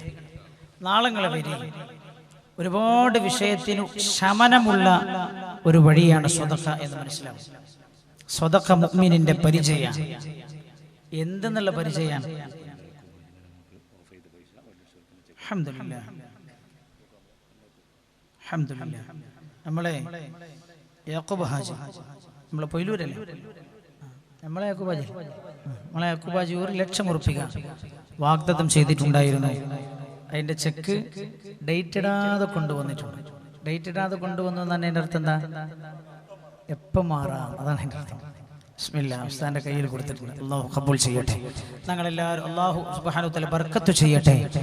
നല്ല, ഞാൻ മാത്രമല്ല, ഈ നിങ്ങളെ ഈ നാടും ചെറുപുറമ്പും പാനൂരും കടവത്തൂരും ഈ പാറക്കട ഒക്കെ ആണെങ്കിൽ പ്രത്യേകത. പല നാട്ടിലും പൈസ ഉണ്ടായാലും പിന്നെ പോലും എല്ലാ പള്ളിയിൽ ബേക്കിൽ വന്നിരിക്കുക, ഖുത്ബ തീരാ സമയത്ത് വരിക, സലാം കുട്ടിപാട് നീച്ചു പോവുക, അങ്ങനെയൊക്കെ ഒരു സ്വഭാവം സാധാരണ ഉണ്ടാകാം. പക്ഷെ നിങ്ങളെ ഈ നാട്ടിൽ നേരെ തല തിരിച്ച, അത് അള്ളാഹു ചെയ്തു തന്നൊരു നിഅമത്താ നിങ്ങൾക്ക്. ധനാഢ്യരൊക്കെ ദീനുമായി നല്ല ബന്ധം, ദീനിനോട് വല്ലാത്ത സ്നേഹം, ദീനിന്റെ കാര്യത്തിൽ മുൻപന്തിയിൽ നിൽക്കുക, ഇതൊക്കെ വലിയ നിഅമത്താണ്. അള്ളാഹു ആ നിഅമത്ത് നമുക്ക് നിലനിർത്തി തരട്ടെ. അൽഹംദുലില്ലാഹി റബ്ബിൽ ആലമീൻ ഹംദൻ യുവാഫി നിഅമഹു വയുകാഫിഉ മസീദ. اللهم صل على سيدنا محمد وعلى آل سيدنا ومولانا محمد. റഹ്മാൻ റഹീമീനായ അല്ലാഹുവേ, ഞങ്ങളെ സ്തുതിക്കുന്നു അല്ലാഹ്, ഞങ്ങളുടെ സ്തുതികൾ നീ സ്വീകരിക്കണേ അല്ലാഹ്. മുത്ത് ഹബീബ് സല്ലല്ലാഹു അലൈഹി വസല്ലമ തങ്ങളുടെ മേൽ ഞങ്ങൾ ചൊല്ലിയ സ്വലാത്തുകൾ നീ ഖബൂൽ ചെയ്യണേ അല്ലാഹ്. അല്ലാഹുവേ, നിന്റെ ഹബീബിനെ രൂക്ഷമായി വിമർശിച്ചു ചില ആളുകൾ. ആ വിമർശനത്തിൽ വല്ല കഴമ്പുണ്ടോ എന്ന് അന്വേഷിക്കാനാണ് ആ ജീവിതത്തിലൂടെ ചെറിയൊരു ഓട്ടപ്പാച്ചിൽ ഞങ്ങൾ നടത്തിയത്. അല്ലാഹുവേ, നീ ഖബൂൽ ചെയ്യണേ അല്ലാഹ്. പഠിച്ചോനെ, ആ മുത്തിനോടുള്ള സ്നേഹം നീ വർദ്ധിപ്പിച്ചു തരണേ അല്ലാഹ്. റബ്ബേ, ഞങ്ങളെ സംസ്കാരം പഠിപ്പിച്ചതാ ഹബീബാണ്, ലോകത്തിന് വേണ്ടതൊക്കെ പഠിപ്പിച്ചതാ നബിയാണ് സല്ലല്ലാഹു അലൈഹി വസല്ലം. ലോകത്തിനറിയാം, ലോകം ആ ഹബീബിനെ തിരിച്ചറിഞ്ഞാൽ ലോകം മുഴുവൻ അവരുടെ കൂടെ കൂടുമെന്ന്. റബ്ബേ, അസൂയയാണ്, തനി വിരോധമാണ്. ഹബീബിനെ പഠിക്കുന്നതിന് പകരം തനി വിരോധമാണ്. റബ്ബേ, ഹബീബായ റസൂലുള്ളാഹിനോട് അവർ കാണിച്ചു കൊണ്ടിരിക്കുന്നത് സല്ലല്ലാഹു അലൈഹി വസല്ലം. പടച്ചോനെ, ഞങ്ങൾക്ക് നീ സ്നേഹം വർദ്ധിപ്പിച്ചു തരണേ അല്ലാഹ്. സ്നേഹം വർദ്ധിപ്പിച്ചു തരണേ അല്ലാഹ്. സ്നേഹം നീ വർദ്ധിപ്പിച്ചു തരണേ അല്ലാഹ്. റഹ്മാൻ റഹീമീനായ അല്ലാഹുവേ, പലവിധ ഉദ്ദേശങ്ങളും അല്ലാഹുവേ അമീൻ പറയുന്നവർ ഈ സദസ്യരുണ്ട്. അവരുടെ എല്ലാവരുടെ ഉദ്ദേശങ്ങളും നീ നിറവേറ്റി കൊടുക്കണേ അല്ലാഹ്. നിറവേറ്റി കൊടുക്കണേ റബ്ബേ. ഞങ്ങളുടെ സർവ്വ ഉദ്ദേശങ്ങളും നീ പൂർത്തിയാക്കണേ അല്ലാഹ്. എല്ലാ ദോഷങ്ങളും നീ പുറത്തു തരണേ റബ്ബേ. നാളെ വഅദിനായി ഒരുമിച്ച് കൂടണമെന്ന് കരുതിയാണ് റബ്ബേ, വിചാരിച്ചാണ് റബ്ബേ ഞങ്ങൾ പിരിയുന്നത്. പടച്ച റബ്ബേ, 3 കുഞ്ഞുമക്കൾ ഖബറിലേക്ക് പോയതിനെ കുറിച്ച് പറഞ്ഞാണ് ഈ ദുആ ആരംഭിക്കുന്നത് തന്നെ. അവർ ഗൾഫിൽ പോകുമ്പോൾ 1 കൊല്ലമോ 2 കൊല്ലമോ കഴിഞ്ഞാൽ തിരിച്ചു വരണമെന്ന് കരുതി പോയവരാണ് ജീവനോടെ. പക്ഷെ ആ സഹോദരങ്ങൾ ഈ നാട്ടിലേക്ക് ജീവനില്ലാതെ തിരിച്ചു വന്നു. അല്ലാഹുവേ, ഞങ്ങളുടെ ജീവിതത്തിലെല്ലാം വിധിച്ച അല്ലാഹ് ഖൈർ മാത്രം നീ വിധിക്കണേ റബ്ബേ. ശർറ് നീ വിധിക്കല്ല അല്ലാഹ്. ആരോഗ്യത്തോടെ ഞങ്ങൾക്ക് ദീർഘായുസ്സ് നൽകണേ റബ്ബേ. പെട്ടെന്നുള്ള മരണങ്ങളിൽ നിന്ന് നീ രക്ഷപ്പെടുത്തണേ അല്ലാഹ്. അപകട മരണങ്ങളിൽ നിന്ന് രക്ഷപ്പെടുത്തണേ അല്ലാഹ്. അറിയാതെ ഉള്ള മരണങ്ങളിൽ നിന്ന് രക്ഷപ്പെടുത്തണേ അല്ലാഹ്. അറിയാതെ ഉള്ള മരണങ്ങളിൽ നിന്ന് രക്ഷപ്പെടുത്തണേ അല്ലാഹ്. ഉറങ്ങിക്കിടക്കുമ്പോൾ ഞങ്ങളെ ആരെയും നീ മരിപ്പിക്കല്ല അല്ലാഹ്. മരിപ്പിക്കല്ല റബ്ബേ. ഞങ്ങളുടെ കൂടെ യാത്രയിൽ ഉണ്ടായിരുന്ന ഒരു സഹോദരൻ മസ്കത്തിൽ, അയാൾ ഇറങ്ങിയിട്ട് ജോലി സ്ഥലത്തേക്ക് പോയി. യാത്ര കഴിഞ്ഞ് മസ്കത്തിൽ ഇറങ്ങിയിട്ട് പോയി. അദ്ദേഹം ദുആ ചെയ്യുമ്പോൾ കരയുന്നുണ്ടായിരുന്നു. ഞാൻ ചോദിച്ചു എന്തേ? ഇപ്പൊ പറഞ്ഞു, എൻ്റെ ഒരു ചെറിയ കുട്ടി കഴിഞ്ഞ വർഷം ജനുവരി മാസത്തിലാണ് സ്കൂളിൽ പോയി. തിരിച്ചു വരവേ, മസ്കത്തിൽ നിന്ന് വീട്ടിലേക്ക് തിരിച്ചു വരവേ വാഹനം ഇടിച്ചു മരിച്ചുപോയത്. വരക്കുമ്പോഴൊക്കെ, ചെറിയ കുട്ടികളെ കാണുമ്പോഴൊക്കെ ആ വാപ്പാക്ക് ആ കുഞ്ഞുമോനെ ഓർമ്മ വരെയാണ്. ആ വാപ്പയുടെ മനസ്സിന് സമാധാനം കൊടുക്കറുപ്പേ. വാപ്പാക്ക് അത്ര വലിയ ദുഃഖമുണ്ടെങ്കിൽ ഉമ്മായുടെ മനസ്സെങ്ങനെയാവും? സമാധാനം കൊടുക്കറുപ്പേ. അല്ലാഹുവേ, നിന്റെ വിധിയിൽ ക്ഷമിക്കാനും പൊറുക്കാനുമുള്ള തൗഫീഖ് നൽകണേ റബ്ബേ. അതിനുള്ള കരുത്ത് നീ പ്രദാനം ചെയ്യണേ അല്ലാഹ്. റഹ്മാനായ അല്ലാഹുവേ, ഇന്ന് വിട്ടുപിരിയുമ്പോഴും എയർപോർട്ടിൽ നിന്ന് വിട്ടുപിരിയുമ്പോഴും കൈപിടിച്ചു പറഞ്ഞു, എന്റെ പ്രിയപ്പെട്ട ഉമ്മ കടന്നതോടുകൂടെ വീടിന്റെ വെളിച്ചം പോയി. ചെറുപ്പക്കാരൻ, താടിയുണ്ട്, 10-24 വയസ്സേ ഉണ്ടാവും. കല്യാണം ചെയ്തിട്ടുണ്ടവൻ. ഒരു കുട്ടിയേറ്റവും ആയിട്ടുണ്ട്. ഗർഭിണിയാണ് അവന്റെ ഭാര്യ. പറയാൻ ഉമ്മ കടന്നോടുകൂടെ വീടിന്റെ വെളിച്ചം പോയെന്ന് അങ്ങനെയൊക്കെ പറഞ്ഞ ചെറുപ്പക്കാരോ? ഞാൻ ചിന്തിച്ചു, ഉമ്മമാരെ അത്രമാത്രം സ്നേഹിക്കുന്ന ആളുകളോ ചെറുപ്പക്കാരോ? പഠിച്ചോനെ അല്ലാഹുവേ, ആ സഹോദരന്റെ മാതാവിന്റെ രോഗം നീ സുഖപ്പെടുത്തി കൊടുക്കണേ അല്ലാ. അവൻ യാത്ര കഴിഞ്ഞു വന്ന് ക്ഷീണിച്ചുറങ്ങുന്നുണ്ടാകും, അവന്റെ ഉമ്മയും ഉറങ്ങുന്നുണ്ടാകും. അവരുമാരും അറിയുന്നില്ല, അവരറിയാനുമല്ല ഞങ്ങൾ ദുആ ചെയ്യുന്നത്. ആരും ഈ സദസ്സിൽ ഞാനല്ലാതെ ആ സഹോദരൻ അറിയുന്ന ആരും ഈ സദസ്സിൽ ഇപ്പോൾ ഉണ്ടാവുകയില്ല. പഠിച്ചോനെ, വാട്സപ്പിൽ പിടിച്ചിട്ട് ആരും ഇത് വിട്ടുകൊടുക്കാനില്ല. റബ്ബേ, ആ സഹോദരൻ ദുആ ചെയ്യാൻ പറഞ്ഞത് കണ്ണുനീരോടെയാണ്. റബ്ബന, മാതാവിന്റെ രോഗം നീ സുഖപ്പെടുത്തി കൊടുക്കണേ അല്ലാ. എത്ര വലിയ വിഷമമാണെങ്കിലും ക്യാൻസർ ആണെങ്കിലും നീ സുഖപ്പെടുത്തി കൊടുക്കണേ അല്ലാ. ഖൽബിന്റെ വേദനയ്ക്ക് നീ പരിഹാരം കൊടുക്കണേ അല്ലാ. ബൈത്തുൽ മുഖദ്ദസിലേക്ക് കയറുമ്പോൾ എന്നോട് പറഞ്ഞത്, എൻ്റെ ഉമ്മാക്ക് ദ്വാരക്കാൻ ഞാൻ വന്നതെന്നാണ്. എൻ്റെ ഉമ്മാക്ക് ദ്വാരക്കാൻ മൂന്നാമത്തെ ഹറമിലേക്ക് ഞാൻ വന്നതെന്നാ ചെറുപ്പക്കാരൻ. റബ്ബന, ഞങ്ങളുടെയും പലരുടെയും അപ്പമാരുമ്മമാർ രോഗികളായി കിടക്കുകയാണ്. അവർക്കൊക്കെ നീ രോഗശമനം നൽകണേ അല്ലാ. സാധുവായ എൻ്റെ ഉമ്മയും നട്ടെല്ലു തെറ്റി ഡിസ്കിന് തകരാറ് പറ്റിയിട്ട് കിടപ്പിലാണ്. റബ്ബേ, പൂർണ്ണ ആഫിയത്ത് നീ നൽകണേ അല്ലാ. സുഖം നൽകണേ റബ്ബേ. ഞങ്ങളുടെ ജീവിതത്തിന്റെ എല്ലാ സന്തോഷവും ഞങ്ങളുടെ ഉമ്മമാരാണ്. അവർക്ക് നീ ദീർഘായുസ് കൊടുക്കണേ അല്ലാ. ദീർഘായുസ് കൊടുക്കണേ റബ്ബേ. ദീർഘകാലം അവരെ സംരക്ഷിക്കാനുള്ള തൗഫീക്ക് തരണേ റബ്ബേ. പടച്ചോനെ, അവരുടെ കാൽ കീഴിൽ നിന്ന് അവരെ സംരക്ഷിക്കാനുള്ള തൗഫീക്ക് നൽകണേ അല്ലാ. റബ്ബനാ, കാരുണ്യവാനായ റബ്ബേ, അല്ലാഹുവേ, മസ്കത്തിൽ പോയപ്പോൾ ഒരു സഹോദരൻ പറഞ്ഞത്, ആ വേദന ഇപ്പോഴും എൻ്റെ ഖൽബിൽ നിന്ന് പോയില്ല. കഴിഞ്ഞ മാസമാണ് ഒരു ചെറുപ്പക്കാരൻ, അവനൊരു കുട്ടിയെ ഉണ്ടായിട്ടുള്ളൂ, ആൺകുട്ടിയാണ്, 4 വയസ്സായി. അവൻ പറയാണ്, എൻ്റെ കുഞ്ഞുമോൻ 2 ഓപ്പറേഷൻ കഴിഞ്ഞു, ഹാർട്ടിലേക്കുള്ളൊരു വാൾവിന് തകരാറാണ്. 4 വയസ്സാകുമ്പോഴേക്ക് 2 തവണ അവൻ്റെ ശരീരത്തിൽ കത്തിവെച്ച് മുറിച്ചത്. എന്നോട് പറയാണ്, ഡോക്ടർമാർ പറഞ്ഞു 2 മേജർ ഓപ്പറേഷൻ കൂടെ വേണം. ഇപ്പൊ 2 ഓപ്പറേഷൻ കഴിഞ്ഞപ്പോൾ 12 ലക്ഷം റുപ്യ കടത്തിലാണ്. പാവപ്പെട്ടവനാവൻ പറയാണ്, ഞാൻ ആ കടം വീട്ടാൻ കയറി പോകുന്നതാണ്, എൻ്റെ വീടും പറമ്പൊക്കെ പണയത്തിലാണ്. ഞാൻ ചോദിച്ചു, ഇനിയുള്ള 2 അവൻ കൂടെ കഴിയുമ്പോൾ ഒരു 15 കൂടെ വേണമെന്ന് ഡോക്ടർ പറഞ്ഞിട്ടുണ്ട്. എന്നിട്ട് ഇവൻ പറയാൻ, ഒന്നും പ്രശ്നമില്ല ഉസ്താദേ, എന്റെ പൊന്നമോൻ എനിക്ക് തിരിച്ചു കിട്ടുകയാണെങ്കിൽ ഈ 30 ലക്ഷവും ജീവിതം മുഴുവൻ ഞാൻ ഇവിടെ കടന്ന് കടം വീട്ടും, അധ്വാനിച്ച്, എന്നാലും എന്റെ പൊന്നമോനെ തിരിച്ചു കിട്ടണമെന്ന്. റബ്ബന, ആറളത്തുള്ള ആ കുഞ്ഞുകുട്ടി മാതാവിന്റെ ഓരം ചേർന്ന് ഉറങ്ങുന്നുണ്ടാവും. കുഞ്ഞുമോൻ മാതാവിന്റെ ഓരം ചേർന്ന് ഉറങ്ങുന്നുണ്ടാവും. റബ്ബേ, ആ കുഞ്ഞുമോന്റെ സുഖം നീ മാറ്റി കൊടുക്ക റബ്ബേ. ഇനിയും ആ ശരീരത്തിൽ കത്തിവെക്കേണ്ട അവസ്ഥ നീ വരുത്തരുത് അല്ലാ. എങ്ങനെ സഹിക്കും ഒരു കുട്ടിയുടെ ശരീരത്തിൽ ഒരു കൊതുക് വന്നിരിക്കുമ്പോഴേക്ക് മാതാവിന്റെ നെഞ്ചകം വേദനിക്കുമെങ്കിൽ എങ്ങനെ ഓപ്പറേഷൻ ചെയ്ത മുറി വേദനിച്ചു കരയുന്ന കുഞ്ഞുമോനെ കണ്ടെത്താൻ അമ്മക്ക് കഴിയും? പഠിച്ചോനെ, നീ സുഖം കൊടുക്കണേ അല്ലാ. അല്ലാഹുവേ, ഈ സ്ഥാപനത്തിന്റെ പണി തീർക്കാനായി 1 സ്ക്വയർ ഫീറ്റും 2 സ്ക്വയർ ഫീറ്റും 5ഉം 6ഉം 8ഉം 10ഉം പ്രിയപ്പെട്ട സൂപ്പി ഹാജിയോട് ഉദ്ഘാടനം ചെയ്യാൻ പറഞ്ഞപ്പോൾ എല്ലാ ദിവസവും വരുന്നുണ്ടാകും സംഭാവനക്കാളുകൾ. ആരെയും മുഖം വെറുത്തും ആരോടും ഒരു മുഖം കറുപ്പിച്ചൊന്നും സംസാരിക്കാത്ത ആ മനുഷ്യൻ, ഇപ്പോൾ ഉള്ളതെടുത്തു കൊടുത്ത് പുഞ്ചിരി തൂകുന്ന മനുഷ്യൻ, അല്ലാഹുവേ, അവർക്ക് നീ ആരോഗ്യത്തോടെ ദീർഘായുസ്സ് കൊടുക്കണേ അല്ലാ. ഇതും നിങ്ങൾ ഉദ്ഘാടനം ചെയ്യണമെന്ന് പറഞ്ഞപ്പോൾ മടികൂടാതെ ഉദ്ഘാടനം ചെയ്ത് ഇതിന്റെ ചുമരുകൾക്ക് ആവശ്യമായ മുഴുവൻ കല്ലുകളും ഏറ്റവരാണ്, താബൂക്കുകൾ ഏറ്റവരാണ്. അല്ലാഹുവേ, കുഞ്ഞുമക്കൾ ഓതി പഠിക്കുന്ന ഓരോ അക്ഷരങ്ങളും ചുമരുകൾ കേൾക്കുന്നുണ്ടാകും. ആ കല്ലുകളൊക്കെ അവർക്ക് നീ മഹ്ശറയിൽ സാക്ഷിയാക്കി കൊടുക്കണേ അല്ലാ. സാക്ഷിയാക്കി കൊടുക്കണേ റബ്ബേ, സാക്ഷിയാക്കി കൊടുക്കണേ അല്ലാ.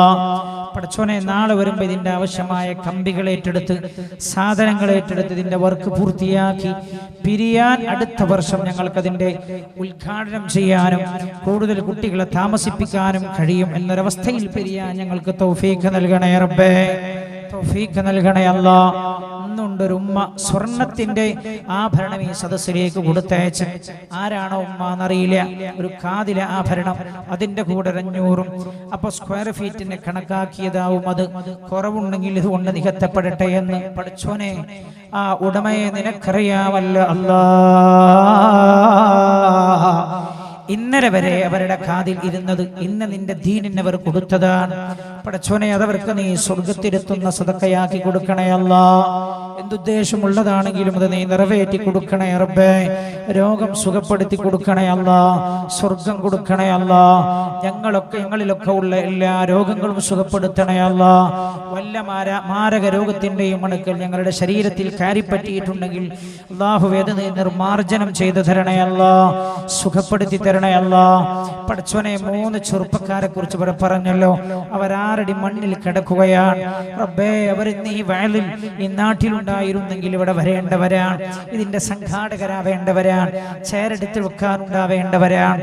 അവർ മറ്റ് 6 അടി മണ്ണിന്റെ ചുവട്ടിൽ കിടക്കുന്നു റബ്ബേ. 1 മാസമായി ഞങ്ങളുടെ പലരുടെയും സുഹൃത്തുക്കളാണ് അവർ. അവർക്ക് നീ പുറത്തു കൊടുക്കണേ അല്ലാ. അവരുടെ ഖബറിടവും നീ വെളിച്ചമാക്കി കൊടുക്കണേ അല്ലാ.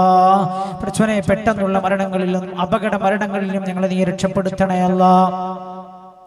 അല്ലാഹുവേ, ഞങ്ങളുടെ മുമ്പിൽ നിന്ന് ഇറങ്ങിപ്പോയ ഞങ്ങളുടെ കുഞ്ഞുമക്കൾ, അതേപോലെ സഹോദരിമാരുടെ ഭർത്താക്കന്മാർ, ഉപ്പമാർ, അവർ ചേതനയേറ്റ് ഫ്രീസറിൽ കിടക്കുന്ന മയ്യിത്തായി ഞങ്ങളുടെ വീട്ടിലേക്ക് അവരെ എത്തിക്കല്ല അല്ലാ. അങ്ങനെ കാണാനുള്ള ഒരു വിധി ഞങ്ങൾക്ക് ആർക്കും നീ വരുത്തരുത് റബ്ബേ. പടച്ചോനെ അഖനങ്ങളിൽ കഴിയുന്ന ഞങ്ങളുടെ പൊന്നുമക്കൾക്കും ഭർത്താക്കന്മാർക്കും അപ്പമാർക്കും നീ നിന്റെ സംരക്ഷണം കൊടുക്കണേ അല്ലാ. പടച്ചോനെ കേട്ടിട്ട് ഞങ്ങൾക്ക് സഹിക്കുന്നില്ല റബ്ബേ. വാർത്തകൾ ഓരോന്ന് കാണുമ്പോഴും ഞങ്ങളുടെ നെഞ്ചകം പൊട്ടിപ്പിളരുകയാണ്. ഈ സമുദായത്തിലെ കുഞ്ഞു പെൺമക്കൾ ഇങ്ങനെ ഓടിപ്പോകുന്ന വാർത്ത കേൾക്കുമ്പോൾ അല്ലാഹുവേ, നിന്റെ ഹബീബ് പറഞ്ഞത് എത്ര സത്യം. രാവിലെ മുസ്ലിമായി എഴുന്നേറ്റ് വന്നവർ വൈകുന്നേരമാകുമ്പോൾ കാഫിറായി പോകുന്നുവെന്ന് നിന്റെ ഹബീബ് പറഞ്ഞത് എത്ര സത്യം. കേൾക്കാനിന് ഞങ്ങളുടെ ഖൽബിന് കഴിയില്ലെന്നില്ല റബ്ബേ. നിന്റെ ഉമ്മത്തിലെ അനുയായി നിന്റെ ഉമ്മത്തിലെ കുഞ്ഞുമക്കളാണെന്ന് ഓർക്കുമ്പോൾ റബ്ബനാ റബ്ബനാ റബ്ബനാ, ഞങ്ങളുടെ പൊന്നുമക്കൾക്ക് നീ സംരക്ഷണം നൽകണേ അല്ലാ. അവരുടെ മനസ്സിന്റെ കരുത്ത് നീ നിലനിർത്തി കൊടുക്കണേ റബ്ബേ. അല്ലാഹുവേ, അർഹമുർ റഹീമീനായ അല്ലാ, തമ്മാടികളുടെ വലയിൽ വരെ വീഴ്ത്തല്ല റബ്ബേ. വ്യഭിചാരമെന്ന ഏറ്റവും വലിയ വൃത്തികെട്ട ദുർമാർഗത്തിൽ നിന്ന് റബ്ബേ ഉമ്മത്തിനെ നീ രക്ഷപ്പെടുത്തണേ അല്ലാ. ഞങ്ങളെ നീ രക്ഷപ്പെടുത്തണേ റബ്ബേ. ചൂടിൽ ഗൂകരിച്ചു തരണേ അല്ലാ. കഴിഞ്ഞ വർഷങ്ങളിലൊന്നും ഇല്ലാത്തൊരു പ്രത്യേകത ഈ കൊല്ലത്തെ ചൂടിന് വായു ചൂടാവുന്നതാണ്. ശ്രദ്ധിക്കണം, വലിയ ഗൗരവമുള്ള വാർത്തയാണ്. വായു ചൂടാവാൻ തുടങ്ങി എന്ന് പറഞ്ഞാൽ അതിന്റെ അർത്ഥം എന്താ? വായു ചൂടാവുമ്പോഴാണ് തീക്കാറ്റുണ്ടാവും. തീക്കാറ്റുണ്ടാകുമ്പോഴാണ് തീക്കാറ്റടിക്കുന്ന ഭാഗങ്ങളൊക്കെ കരിഞ്ഞു പോവുക. പടക്കം പൊട്ടിയപ്പോൾ ഒരു മനുഷ്യന് ഇരുന്ന് കരിഞ്ഞു പോയത് കണ്ടെങ്കിൽ, പടക്കം പൊട്ടിയപ്പോൾ കസേലയിലോ ഇവിടെ വണ്ടിയിലിട്ട് ഇരുന്ന ഒരാൾ അങ്ങനെ തന്നെ കരിഞ്ഞുപോയി. തീക്കാറ്റടിച്ചാലും അങ്ങനെ ഉണ്ടാവും. വായു ചൂടാവാൻ തുടങ്ങി. എപ്പോഴാ വായു ചൂടാവുന്നത്? നബി സല്ലല്ലാഹു അലൈഹി വസല്ലം തങ്ങൾ സംസാരിച്ചിട്ടുണ്ട്. പടച്ചോനെ, എല്ലാ ദുർമാർഗത്തിൽ നിന്നും അകന്നു നിൽക്കാൻ ഞങ്ങൾക്ക് തൗഫീഖ് തരണേ റബ്ബേ. എന്നോടുള്ള സ്നേഹം ഞങ്ങളുടെ ഖൽബിൽ രൂഢമൂലമാക്കണേ അല്ലാ. രൂഢമൂലമാക്കി തരണേ റബ്ബേ. ഈ സ്ഥാപനം, ഈ നാട് നിന്റെ ദീനിനെ സമർപ്പിക്കുന്ന സ്ഥാപനമാണ്. നബി സല്ലല്ലാഹു അലൈഹി വസല്ലം മദീന പള്ളിയിൽ നിന്ന് എത്രയോ സ്വഹാബികളെ ഉമ്മത്തിന് സമർപ്പിച്ച പോലെ അതാണ് സ്ഥാപനം എന്ന് പറഞ്ഞത്. ഇവിടുന്ന് പഠിച്ചിട്ട് കുഞ്ഞുമക്കൾ 5 or 8 കൊല്ലം കഴിഞ്ഞിട്ട് സമൂഹത്തിലേക്ക് പണ്ഡിതന്മാരായി ഇറങ്ങുന്നു എന്ന് പറഞ്ഞാൽ ഈ ചെറുപറമ്പിന്റെ ഹൃദയഭാഗത്ത് നിന്ന് പണ്ഡിതന്മാർ സമൂഹത്തിന് സമർപ്പിക്കപ്പെടുന്നു. പഠിച്ചോനെ, ഇതിനെ നെഞ്ചിലേറ്റി മുത്തുപോലെ സംരക്ഷിക്കാൻ ഈ നാടിനെ നീ തൗഫീഖ് ചെയ്യണേ റബ്ബേ. അല്ലാഹുവേ, നാടിനെ നീ തൗഫീഖ് നൽകണേ അല്ലാ. പ്രിയപ്പെട്ട തൊവ്വക്കുന്നിലെ യൂസുഫ് ഹാജിയുടെ മാതാവ് ഉംറക്ക് പോകണമെന്നൊക്കെ ഉദ്ദേശിച്ചതായിരുന്നു. അവർ ഡിസ്കിന് ചെറിയ വേദന വന്ന് യാത്ര മുടങ്ങി വീട്ടിൽ കിടപ്പില്ല. നല്ലൊരു ഉമ്മയാണ്. പ്രായമുള്ള മനുഷ്യന്മാരെ കുറിച്ച് നമ്മൾ മനസ്സിലാക്കേണ്ടത് 80 വയസ്സ് കഴിഞ്ഞാൽ 80 വയസ്സ് കഴിഞ്ഞാലും കുട്ടികൾ ഒരേ മാതിരിയാണ്. അള്ളാഹുക്ക് ഭയങ്കര ഇഷ്ടമാണ്. നിങ്ങളെ കൂട്ടത്തിൽ 80 വയസ്സായ ആരെങ്കിലും ഉണ്ടെങ്കിൽ ഓലെ ആമീൻ അള്ളാഹു കബൂൽ ചെയ്യും. ഈ സദസ്സ് പഠിച്ചോനെ, ആ ഉമ്മയുടെയും ഞങ്ങളുടെ ഉമ്മമാരുടെയും രോഗം നീ സുഖപ്പെടുത്തണേ റബ്ബേ. അവർക്ക് ആശ്വാസം നൽകണേ റബ്ബേ. ചെയ്യുന്ന ചികിത്സ നീ ഫലപ്രദമാക്കി കൊടുക്കണേ അല്ലാ.